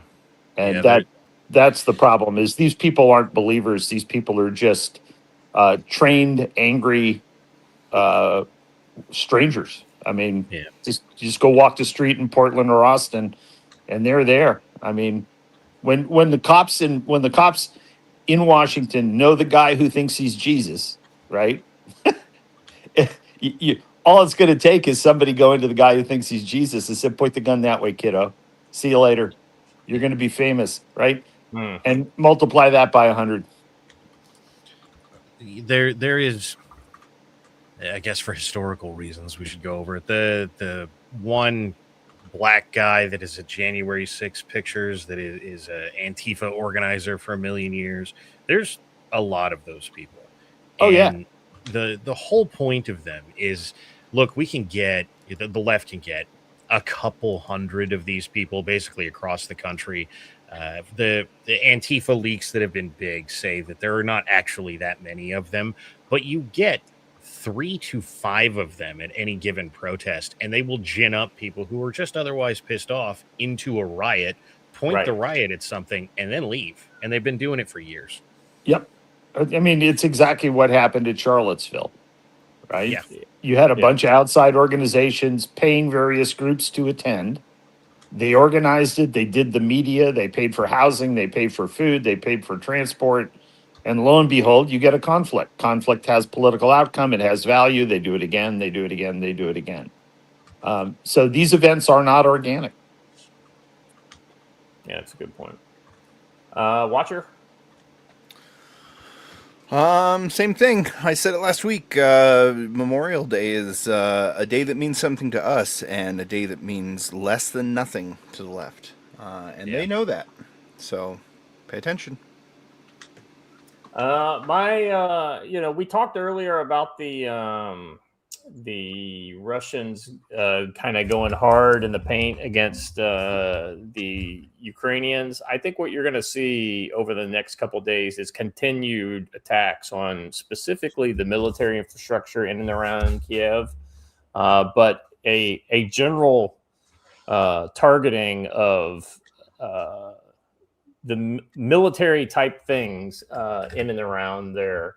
And they've even announced that foreigners that are in, because there are a lot of foreigners that work are partnered in the Ukrainian defense industry in and around that area. And Lviv is another area where they have a lot of these industries.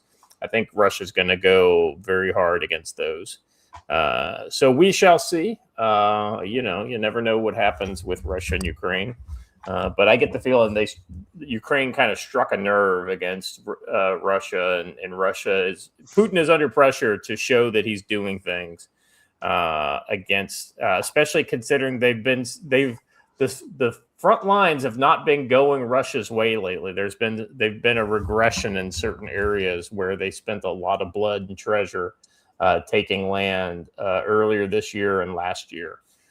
So I think Putin is going to start pushing, and I think this summer we're going to see some renewed offensive operations, though both sides are pretty worn down.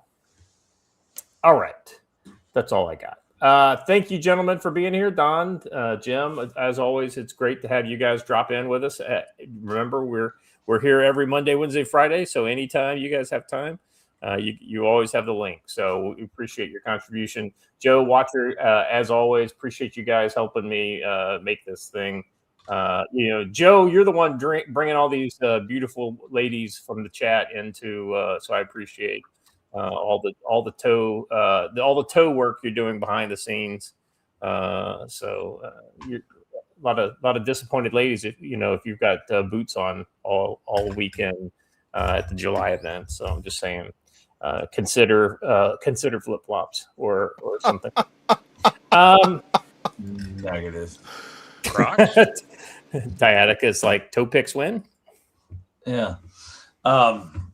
No. It's not Joe's hose, it's Joe's toes. Joe's toes. No, it is the toes of Joe's hose. That's what we're talking about. That's what we're talking about. All right.